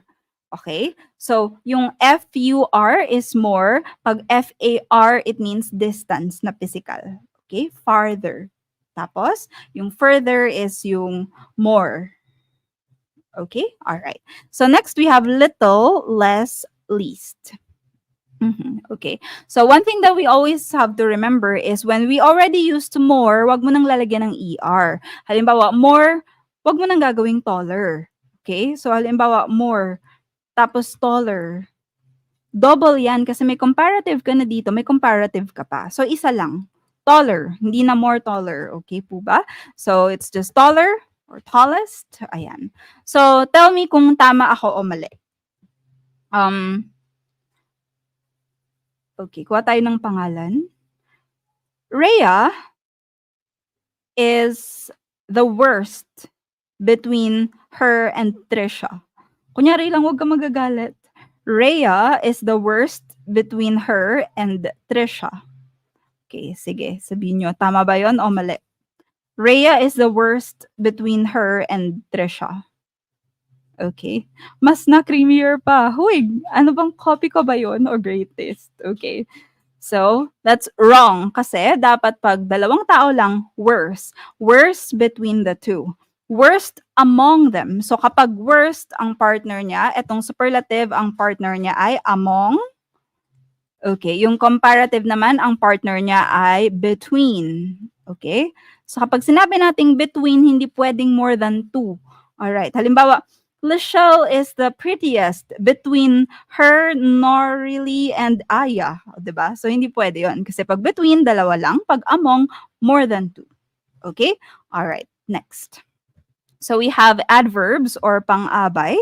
So if an adjective describes a verb, if an adjective describes a noun or a pronoun, ayan. So ang pang-abay naman or adverb describes the others. It describes the adjective or the adverb. It tells you when, kailan nangyari yung action, where, saan nangyari ang action, how, paano nangyari ang action, how often, gaano kadalas mangyari ang action, how much, gaano ka-intense yung action.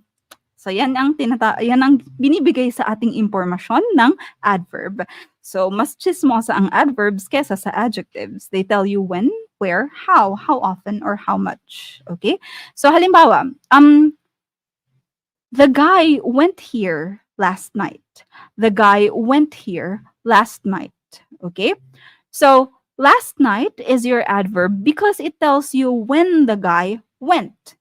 Kailan siya pumunta. Alright? So, last night describes when. When did the action happen? So, ganyan yung adverb. It gives you further details. Hindi lang siya sa kung gaano kaganda, it tells you when, where, how often, and how much. Okay? Alright. So, kapag sinabi natin, I want it so bad, tama ba yung sentence na to? I want it so bad. Is it correct? I want it so bad. Diba? That license, I want it so bad. Pwede ba? Ayan. It's wrong. Because bad is an adjective. It's not an adverb. Okay? At ang dinedescribe natin, gaano mo ka gusto? How much do you want it? So, dapat ang sasabihin natin ay, I want it so badly. I want it badly. Okay? Because bad is an adjective. It cannot be used to describe want. You have to use badly because you need an adverb to describe want, which is a verb. Okay? So, yun yung reason kaya kung bakit I want it so bad is wrong. So, we should say, I want it so badly. I want it badly. I badly want to pass. Ayan. So, hindi pwedeng ganon. Hindi pwedeng bad. Okay? Next. We have what we call prepositions or pang-ukol. So, a preposition would tell you saan, papunta saan, kailan, the location and space. And prepositions must always come as a phrase. Hindi pwedeng siya lang mag-isa. Okay. That's why in formal grammar, we avoid putting prepositions in the end of the sentence. Pwede naman, kaya lang iniiwasan natin because it sounds awkward. So prepositions must come in a phrase. So halimbawa, at, about, above, across, after, against, along, among. So practice tayo. At ang pinakamahirap na preposition na laging kino-confuse no, or laging nako-confuse ang mga tao ay in, on, and at. Ayan. So, dito tayo laging nagkakabali-baliktad. In ba? On? At? In? On? Huh? Ayan. So, okay. So, in is the most general of them all. Mas marami siyang sakop, mas malaking mga bagay. So, such as centuries. In the 1900s, in the 1800s, in the 1970s, in the 1850s, 'di ba mas malaking period of time siya, mas mahaba. Decades, in the 90s, in the 70s, in the 60s, okay? Months, in January, in March, okay? So weeks, in a week, ayan, in 2 weeks, season, in summer, in autumn, ayan. And holidays, in okay. Ano bang magandang holiday? So, in Halloween. So, holidays. Okay. Pero wait, hold on. Wala akong maisip na holiday sa ngayon. All right. So, can you think of a holiday right now?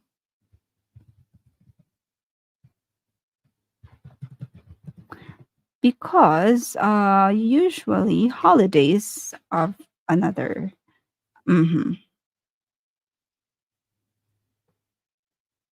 Okay.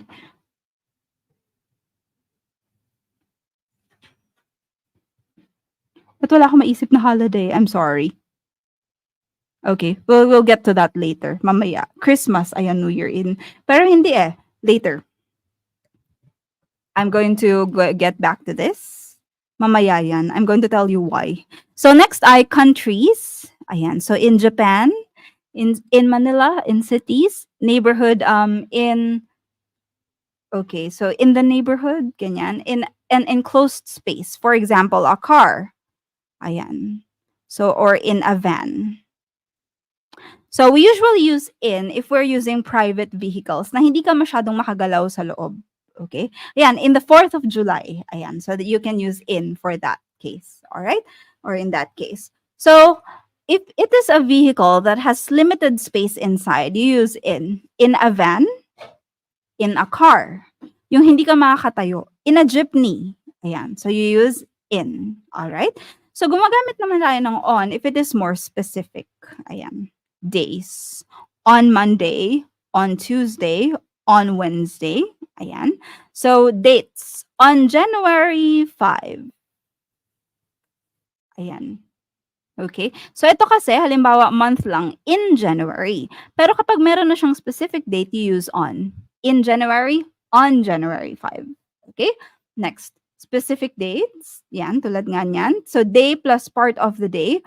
On Monday morning, on Monday, and then part of the day morning, on Monday morning, on Tuesday evening. Ayan. So, and holidays with day. Ayan. So, on Christmas Day. I'm sorry for using the X, pero para madali lang isulat, on Christmas Day. Okay. So, we have streets on Rizal Street. Ayan. Surface. Okay. On the lake. The boat is on the lake kasi nasa ibabaw siya. Hindi mo pwedeng sabihin the boat is in the lake kasi pag sinabi mong the boat is in the lake, Ben, lumubog na yung barko mo, yung bangka mo. Okay? So, if it is a surface, nasa ibabaw lamang, that is on the lake. Okay?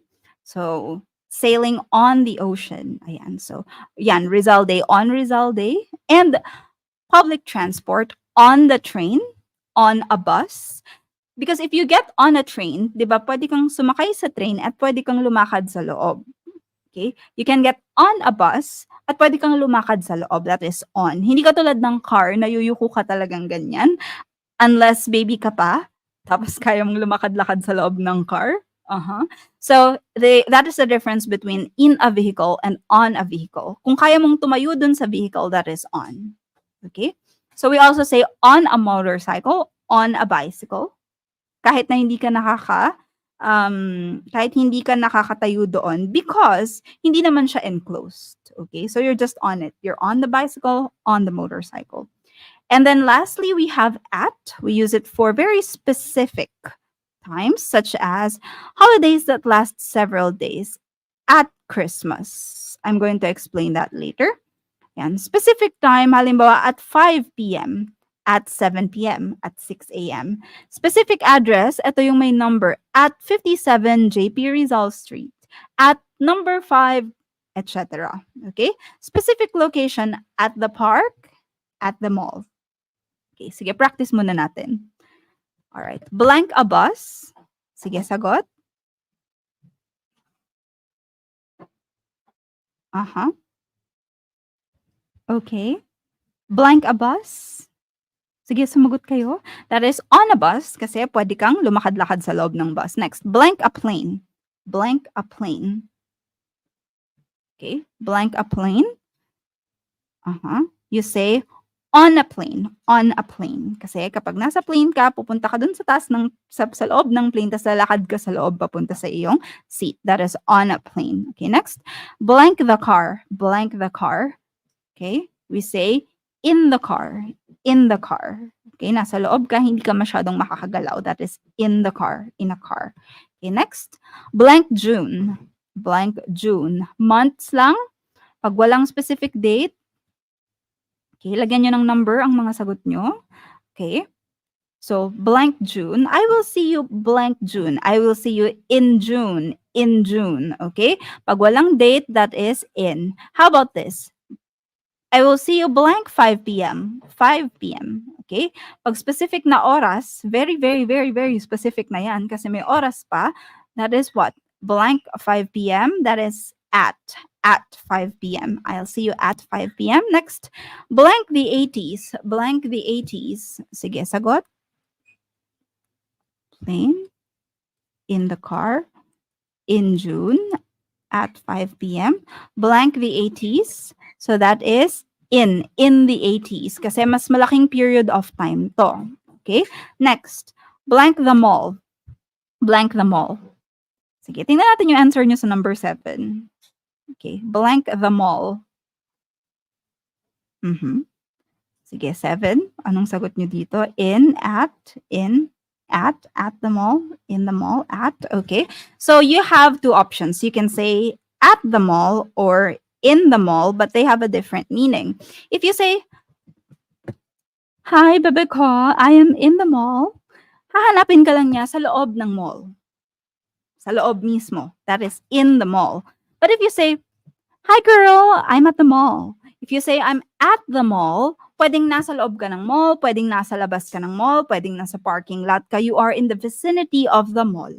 Okay? So, nasa loob, nasa labas, nasa pinto, nasa tabi ng guard, nasa parking lot. Basta pag mamayari pa rin ng SM, you're at the mall. Okay? So, in the mall, nasa loob ka ng mall. If you're at the mall, you're somewhere dun sa vicinity ng mall. Okay? So, basta pag mamayari pa rin siya ng mall, you're at the mall. Okay? All right. So the same goes with park. If you say I'm in the park, you are inside the park kung meron man yang fences. But if you say I'm at the park, I'm somewhere there. Basta sa vicinity ng park. Sa vicinity or dun sa area ng park.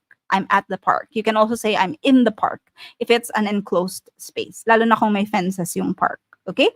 So that's a difference. If you say you're at, basta somewhere there.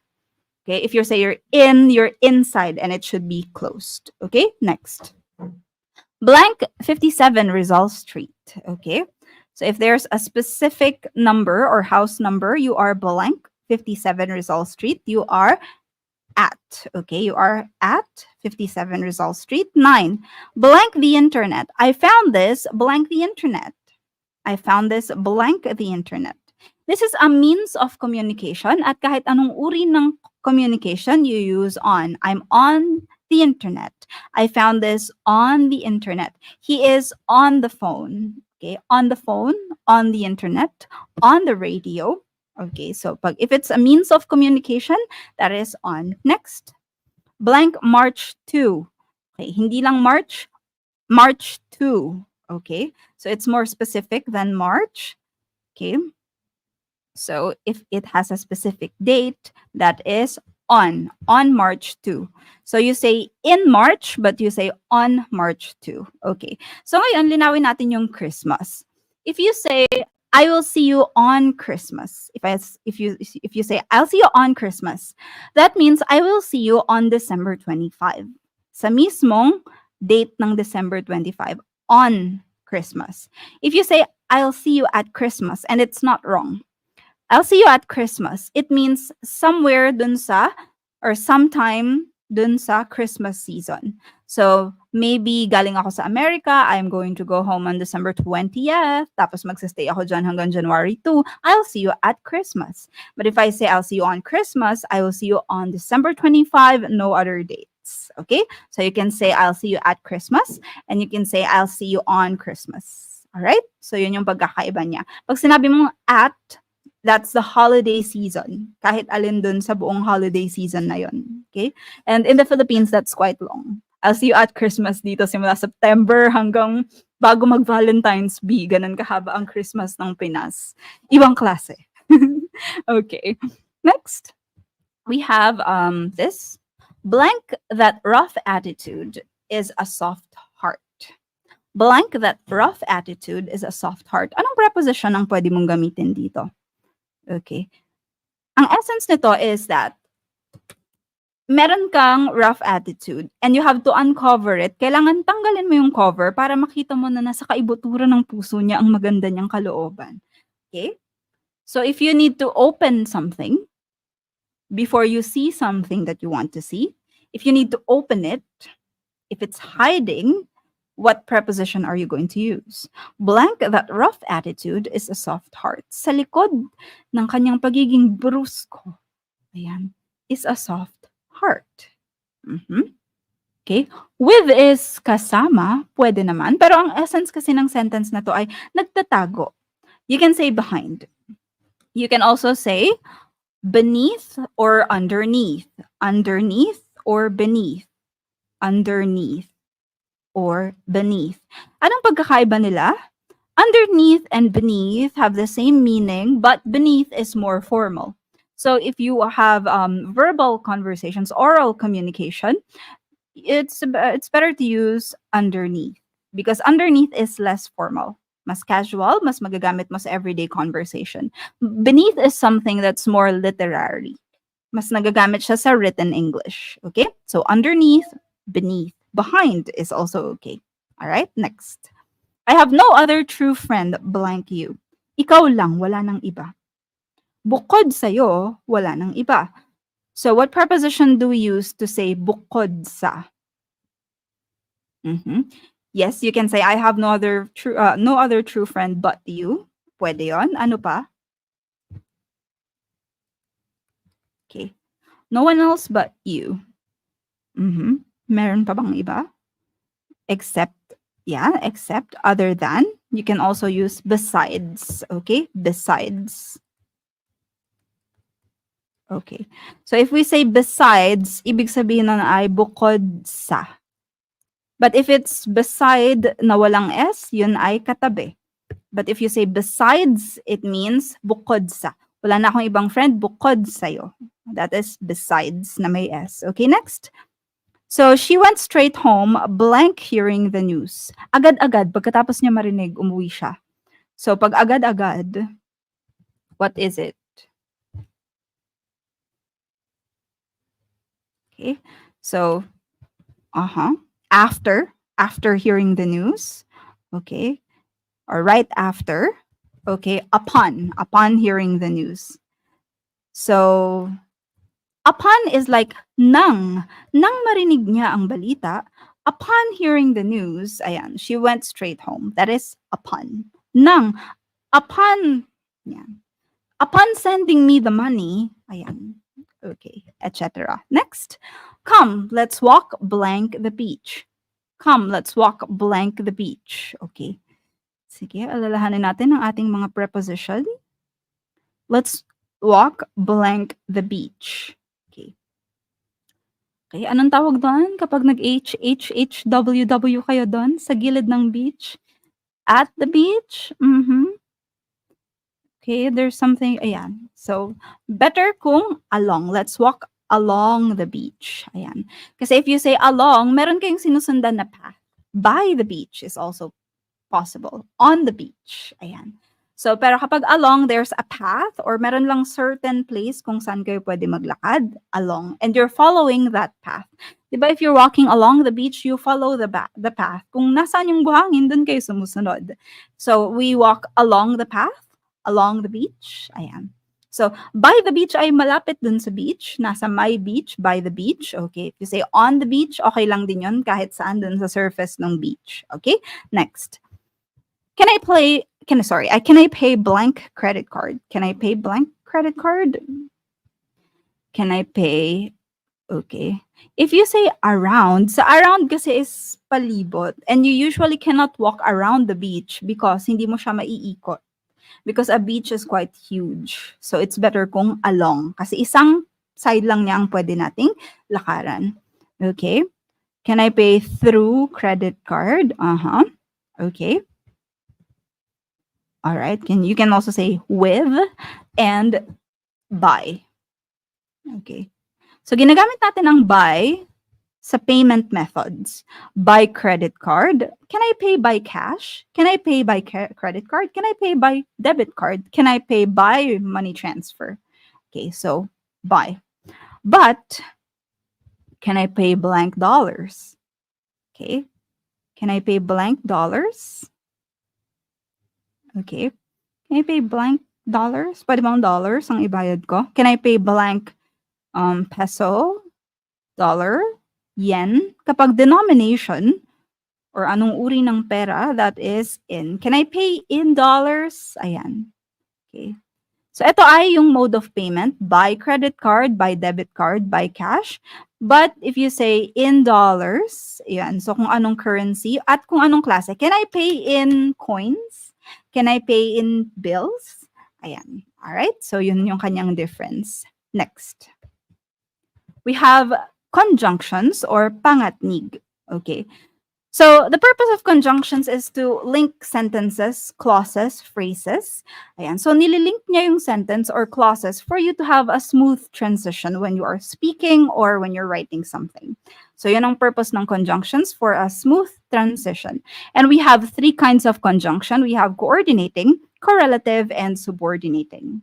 Okay. So we have coordinating conjunctions, tinatawag nating fanboys. Ayan. Okay? So for and nor, but, or, yet. So wala nang ibang coordinating conjunctions kundi fanboys lamang. Okay. Paano natin siya ginagamit? For is like because. Okay, yung for ay parang because. For you don't know me yet. Ayan. I am going to break up with you. I'm going to break up with you for you don't know me yet. It's like a formal because. Dahil sa. Okay.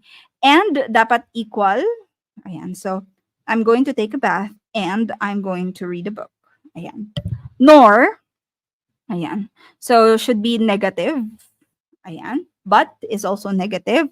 Or is positive and yet is negative. Ayan. So halimbawa ng yet. You promised me you're going to stay with me forever. Yet here you are breaking up with me. Ayan. So pero, ayan. Okay, next is so. Ayan, which can show a result. Kaya naman, ayan, so. Next is correlative conjunctions. Yung correlative conjunctions ay laging by pair.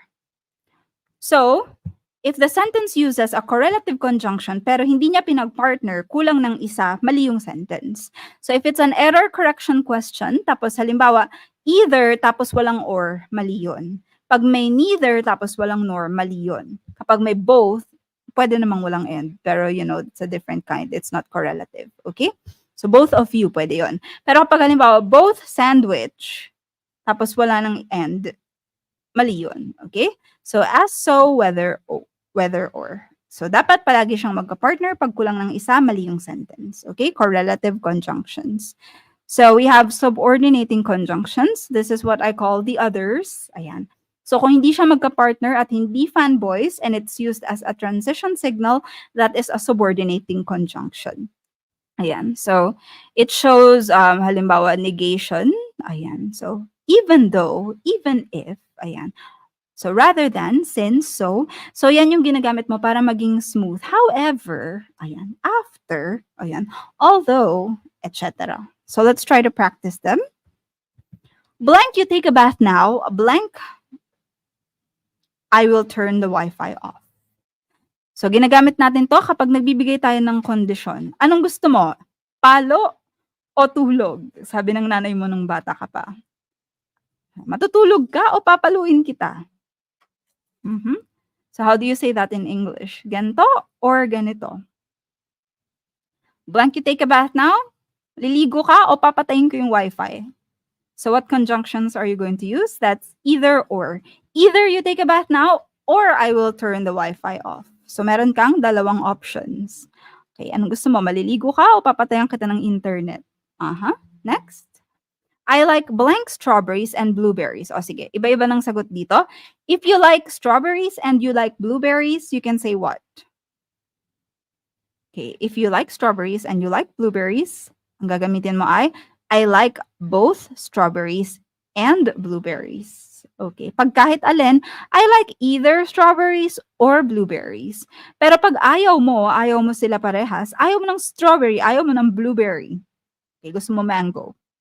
So, ang gagamitin mo ay neither nor. I like neither strawberries nor blueberries. I like neither strawberries nor blueberries. Pag ayaw mo parehas, you use neither nor.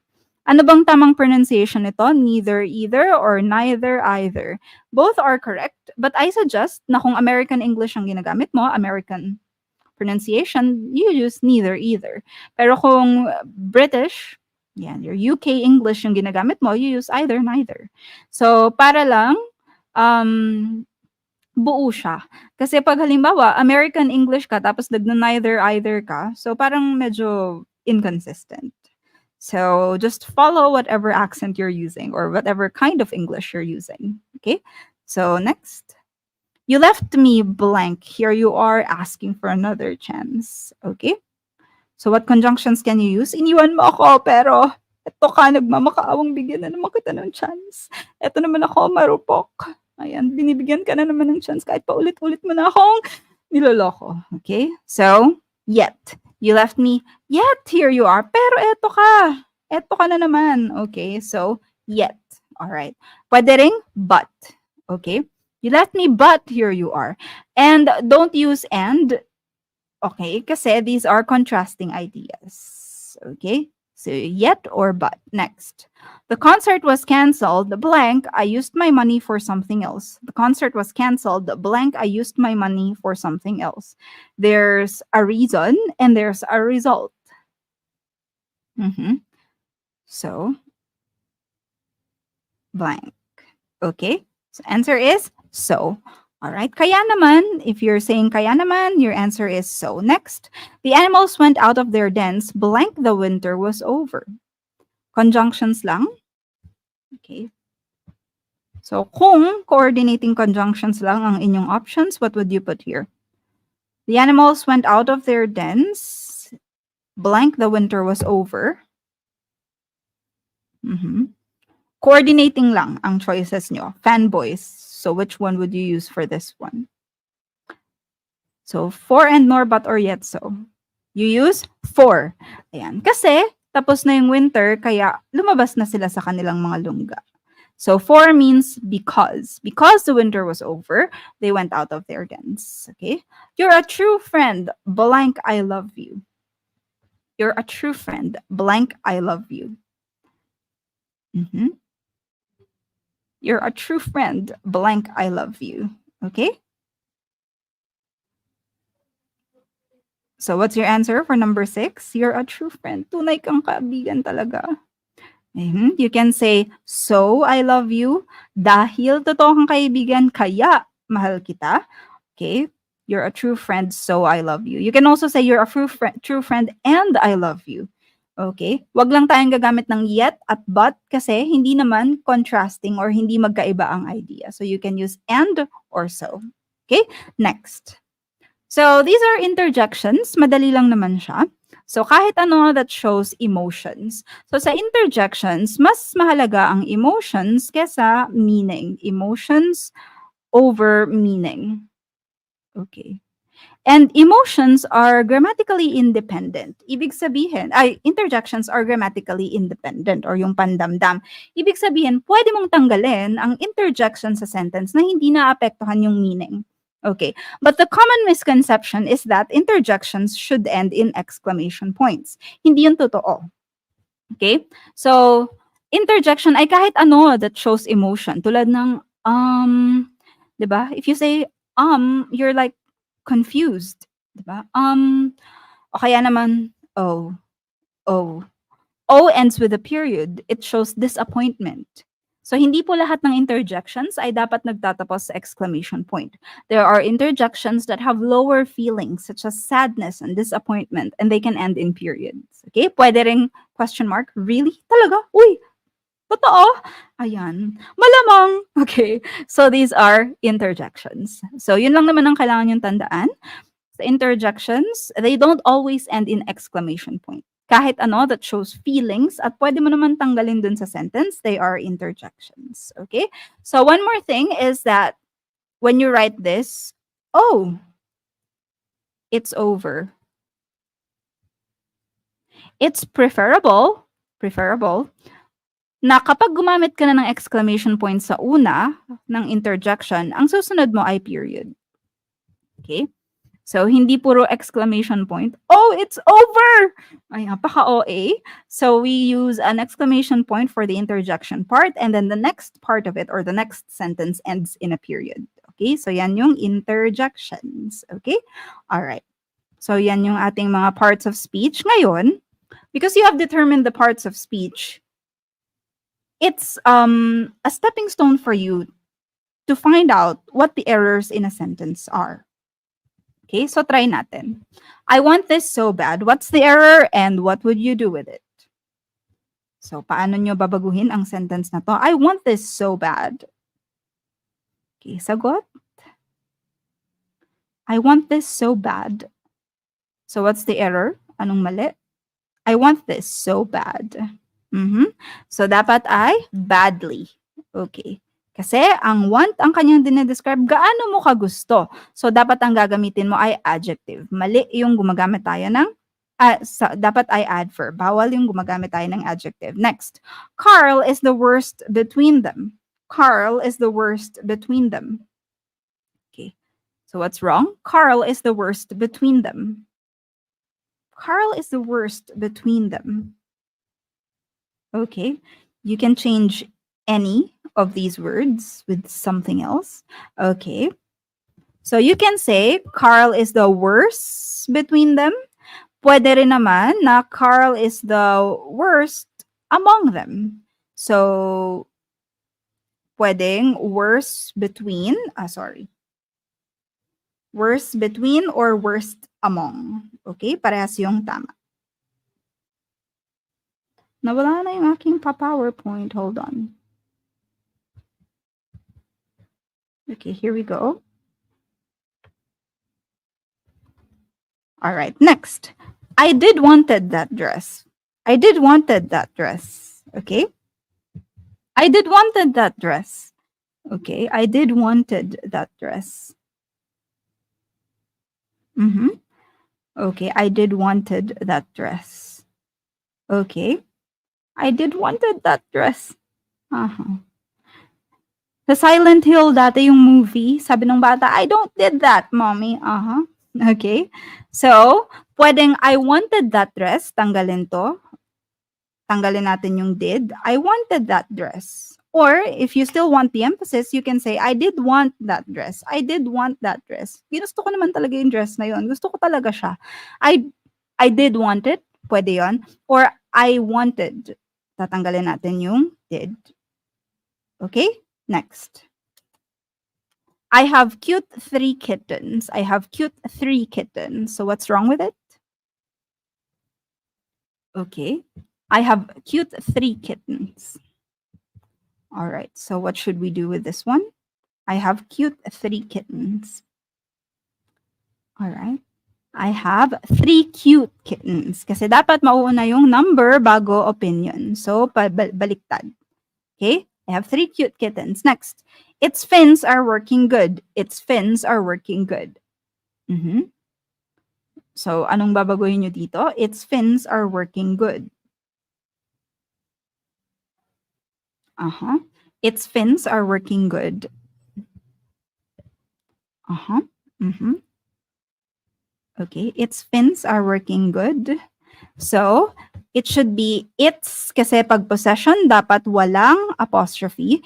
And are working, gumagana siya ng mabuti. How well is it working? How great is its function? So, dapat working well. You cannot say working good. Its fins are working well. Okay? Hindi pwedeng good. Kasi ang dinedescribe natin ay kung paano siya gumagana. 'Di ba? Pwedeng sabihin, its fins are good. Its fins are good. Kasi ang dinedescribe natin ay fins. Pero kung yung paggana ng fins ang dinedescribe natin, we are describing something else. So it's not a noun anymore. Therefore, its fins are working well. Next. Okay. He is not only annoying but rude. He's not only annoying but rude. Okay. He's not only annoying but rude. Okay. Kasi hindi niya mapansin yung nararamdaman ko para sa kanya. So he's not only annoying but rude. Okay. So it should be not only but also. Okay. Ang partner ng not only ay but also. Hindi pwedeng but lang. Okay. So not only but also. Next. Who do I speak to about this problem? Who do I speak to about this problem? Who do I speak to about this problem? So if you reverse the sentence, it will be I spoke to him about this problem. I spoke to her about this problem. I spoke to them about this problem. So after siya nang spoke, therefore it should be whom. Whom do I speak to about this problem? Okay, next. The police is following me. Anong kasalanan mo, girl? Bakit ka nila hinahabol? The police is following me. The police is following me. Okay. Mm-hmm. The police is following me. The police are following me. So police is plural collective. The police are following me. Next. I and Mr. Reyes talked in the office. Let's see if you can figure this out. I and Mr. Reyes talked in the office. I and Mr. Reyes talked in the office. Okay. So I and Mr. Reyes talked in the office. Mm-hmm. Me. Okay. Uh-huh. Mhm. Alright. So, eto naman kaya yung ating verb, talked. So, okay lang na may I dito. Okay. But, this is one rule you have to remember. Lagi mong ihuhuli ang sarili mo. Mr. Reyes and I. Okay? John, Marcia, and I. Kahit yung me sa dulo. Mother gave cookies to my sister and me. Ayan. Hindi pwedeng mauuna ka. So sa grammar, dapat ay huli lagi yung I at saka yung me. Okay? Mr. Reyes and I talked in the office. Okay. Mr. Reyes talked to my colleagues and me. Okay, ganyan. All right, next. 10. It was me who took the last piece of cake. It was me who took the last piece of cake. It was me who took the last piece of cake. It was me who took the last piece of cake. Sino ba talagang nagnakaw ng cake? Alright, so it was I. Okay? Kasi was here is a linking verb. Therefore, dapat ito ay it was I. Yung it na yon, yung taong hinahanap nyo, ako rin yon, parehas yon. Therefore, was is a linking verb at dapat yan ay I. Okay? Alright, next. So, let's introduce some vocabulary. I'm going to do this every session ng English Basics. Okay, and yung mga English majors dito, this is not the basics that you're gonna get from me. It's much harder. Okay. Anyway, so yes, I'm going to introduce a few vocabulary words. Kung alam nyo na yon, that's awesome. But these are very helpful in examinations, especially civil service. Ayan. So let's go. The felicitous remark made her feel better. Okay, do not Google the answers. What do you think felicitous means? The felicitous remark made her feel better. The felicitous remark made her feel better. Okay. So kung halimbawa meron tayong 20 sessions dun sa basics times kunyari meron akong 10 words, kunyari lang 10 words per session, you're going to learn 200 words. So yeah, unti-unti nating i-improve yung ating vocabulary. Hindi natin siya ibubuhos ng isang session because that's a lot to take in. So kailangan unti-unti lang. Okay, inspiring, grand, positive. So the felicitous remark, felicitous means suitable or pleasant. Yung tamang-tama. Ayan. So, saktong-sakto, magandang-maganda yung sinabi niya para dun sa sitwasyon. Match, nagmamatch yung kanyang sinabi dun sa sitwasyon. So, felicitous means it's pleasant. For example, it's a pleasant journey. It's a felicitous journey. Ayan. O kaya naman, tamang-tama yung kanyang sinabi. Okay? That is a felicitous comment. Saktong-sakto dun sa kailangan natin ngayon. That's what you mean by felicitous. It's suitable or it is pleasant. Okay? Next.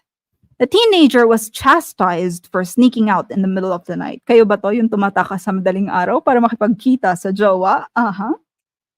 The teenager was chastised for sneaking out in the middle of the night. Chastised means, okay, the teenager was chastised for sneaking out in the middle of the night. Okay, what do you think chastised means? Reprimanded. Okay, so that is punished. Punished. Chastise him for being a naughty boy. Okay, he was chastised for being a rude employee. Siya ay pinarusahan. Chastised, punished. Okay, next. Mr. Tan is not a bona fide citizen of the Philippines. And take note, bona fide is written as 2 words. May space yan, hindi po isang word lang.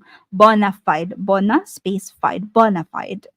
Mr. Tan is not a bona fide citizen of the Philippines. Baka Chinese yan. Alright. So, bona fide means, okay, true or genuine. Genuine. Okay? Pag bona fide, totoo, legit, genuine. Okay? Bona fide, genuine, legit, totoo. Okay? All right. So next. Don't flaunt your riches if you don't want to be a target of criminals. Don't flaunt your riches if you don't want to be a target of criminals. Don't flaunt your achievements if you don't want to be a target of bashing. Don't flaunt. Okay? Don't flaunt your riches. Show, pwede. Don't show. Do not show off. Do not display. Okay? So, flaunt is display.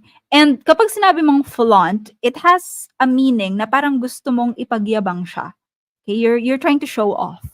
Okay? You're displaying it to get a feeling of jealousy. Ayan, from other people to incite jealousy on others. Ganyan. So, flaunt is show off. Next.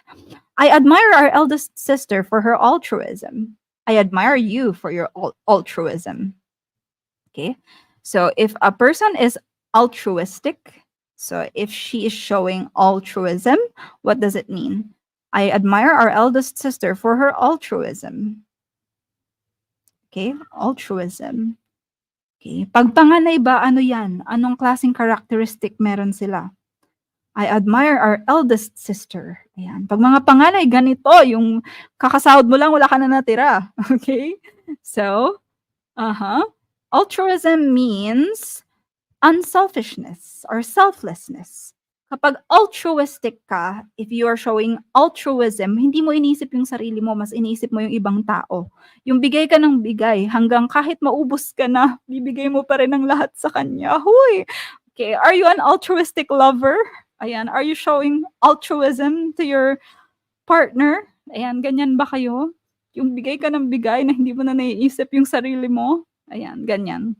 So that is being altruistic. That is altruism. Selfless. Hindi na minamahal ang sarili. Huy, okay.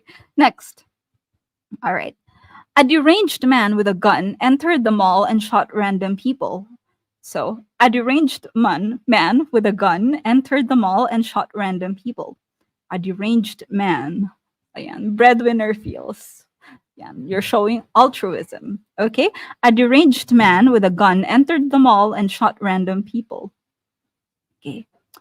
Anong ibig sabihin pag sinabihan ka ng tropa mo na you are deranged, besh? Okay, you are crazy. Okay, so this is a derogatory term. Medyo masakit, offensive siya. It means crazy. Okay. Baliw. Ayan. So, you are deranged. You are a deranged and altruistic lover. Ayan. Baliw ka na, hindi mo pa mahal sarili mo. You are deranged and altruistic. Okay? Next. I feel bad about your futile attempts to find your dog.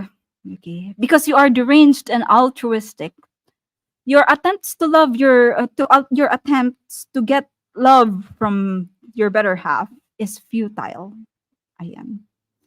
Dahil masyadong hindi mo na minamahal yung sarili mo, yung efforts mo, be, it's futile. Okay? It's useless. Okay? It's useless. Wala siyang patutunguhan. Futile. Okay? So, you are futile. Okay? Ay, yung attempts mo are useless, futile. You can also say in vain. Okay? In vain or futile. May space yan na. In space vain. So, my efforts are in vain. My efforts are futile. Wala siyang patutunguhan. Walang pupuntahan. Walang maging resulta. Okay, next. I apologize for the oversight. Let me fix that for you.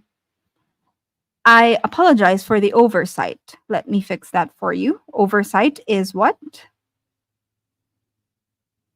Okay. Oversight. Mistake. But more specifically, it's an inadvertent error or inadvertent mistake. Pag sinabi nating inadvertent meaning hindi sinasadya. Okay? Hindi sinasadya. So an oversight is an inadvertent error. And inadvertent means hindi sinasadya. Hindi sinasadyang pagkakamali. Okay? All right. So next. So, Sam became indignant when the boss scolded her. Sam became indignant when the boss scolded her. Sam became indignant when the boss scolded her. So, ano bang natural tendency ng tao pag pinagalitan? Kaya pag pinagsabihan sa pagkakamali, we become indignant. Okay? We become indignant. We become angry. Okay? Nagagalit tayo pag pinapagalitan. Syempre, ganyan tayo, di ba? So, ikaw na nga yung mali, ikaw pa yung nagagalit. That's our defense mechanism. Alright? So, we become angry. Okay, so she became indignant when the boss scolded her. Ganyan din ba kayo? Kahit kayo na yung mali, kayo pa yung galit? Ayan. Kaway-kaway sa mga kababaihan. Strategy natin yan, di ba? Pag galit sila, mas galit tayo. Dapat ganon, di ba? Okay, so we are more indignant. Okay. So next, surprisingly, my cat is diurnal. Surprisingly, my cat is diurnal. Okay. I'm introducing words that usually appear in exams. Okay. So, entrance exams, kahit yung sa mga graduate school exams, entrance exams, or CSE. Ayan. So, yan yung mga words na usually nakikita nyo doon. Surprisingly, my cat is diurnal. Mm-hmm. Okay. So, diurnal, ang kabaliktaran ng nocturnal. So, if nocturnal means active during the night, diurnal means active during the day. It could also mean daily. So, pag diurnal, may kinalaman yan sa umaga o bagong umaga or araw-araw. Okay? So, dyan galing yung word na journal, journaling, journal. Kasi di ba pag journal, nagsusulat ka araw-araw. So, diurnal can mean araw-araw or active sa umaga. Okay? So, active during the day or araw-araw, diurnal. Okay, now, what you're going to do is try to translate the following to English. Okay, so let's see yours, and then I'm going to suggest an idiomatic expression. So, saka na natin pag-usapan kung anong gagawin kapag naroon na tayo sa sitwasyon na yon. How do you say that in English? Preferably using idioms. Ayan. Saka na natin 'yan pag-usapan o saka na natin pag-usapan o pag-isipan kung anong gagawin 'pag nandun na tayo sa sitwasyon na 'yon. How do you translate that using an idiom? Okay. So we say, let's cross the bridge when we get there. Let's cross the bridge when we get there. Saka na natin pag-usapan kapag nandun na tayo. This is an idiom. Let's cross the bridge when we get there. Next.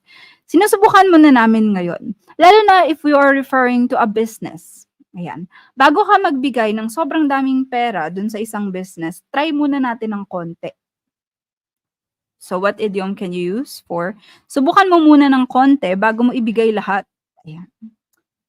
Subukan mo muna kung mahal ka niya bago mo ibigay yung buong puso mo. Konti lang muna. So, ang tawag doon ay testing the waters. Okay? So, we are currently testing the waters. Test the waters. Testing the waters. Okay? So, next, we have this one. Hirap makipag-usap sa boss namin kasi sobrang sensitive niya. Sa konting pagkakamali lang, pwede na siyang magalit. Okay? So, try until you succeed. Just. Okay? So, what do you call this? In idiomatic expression. Yung hirap na hirap kang makisama sa kanya kasi parang konting kanti mo lang sa kanya magagalit na siya, ma-offend na siya, mambablock na siya agad, ganyan. Okay. So, what do you call that? In English, sa idioms. Balat sibuyas, onion-skinned, pwede. He's onion-skinned. But you can also say something like this. Talking to our boss is like walking on eggshells. Walking on eggshells. Yung kailangan mong maging very careful. Ayan.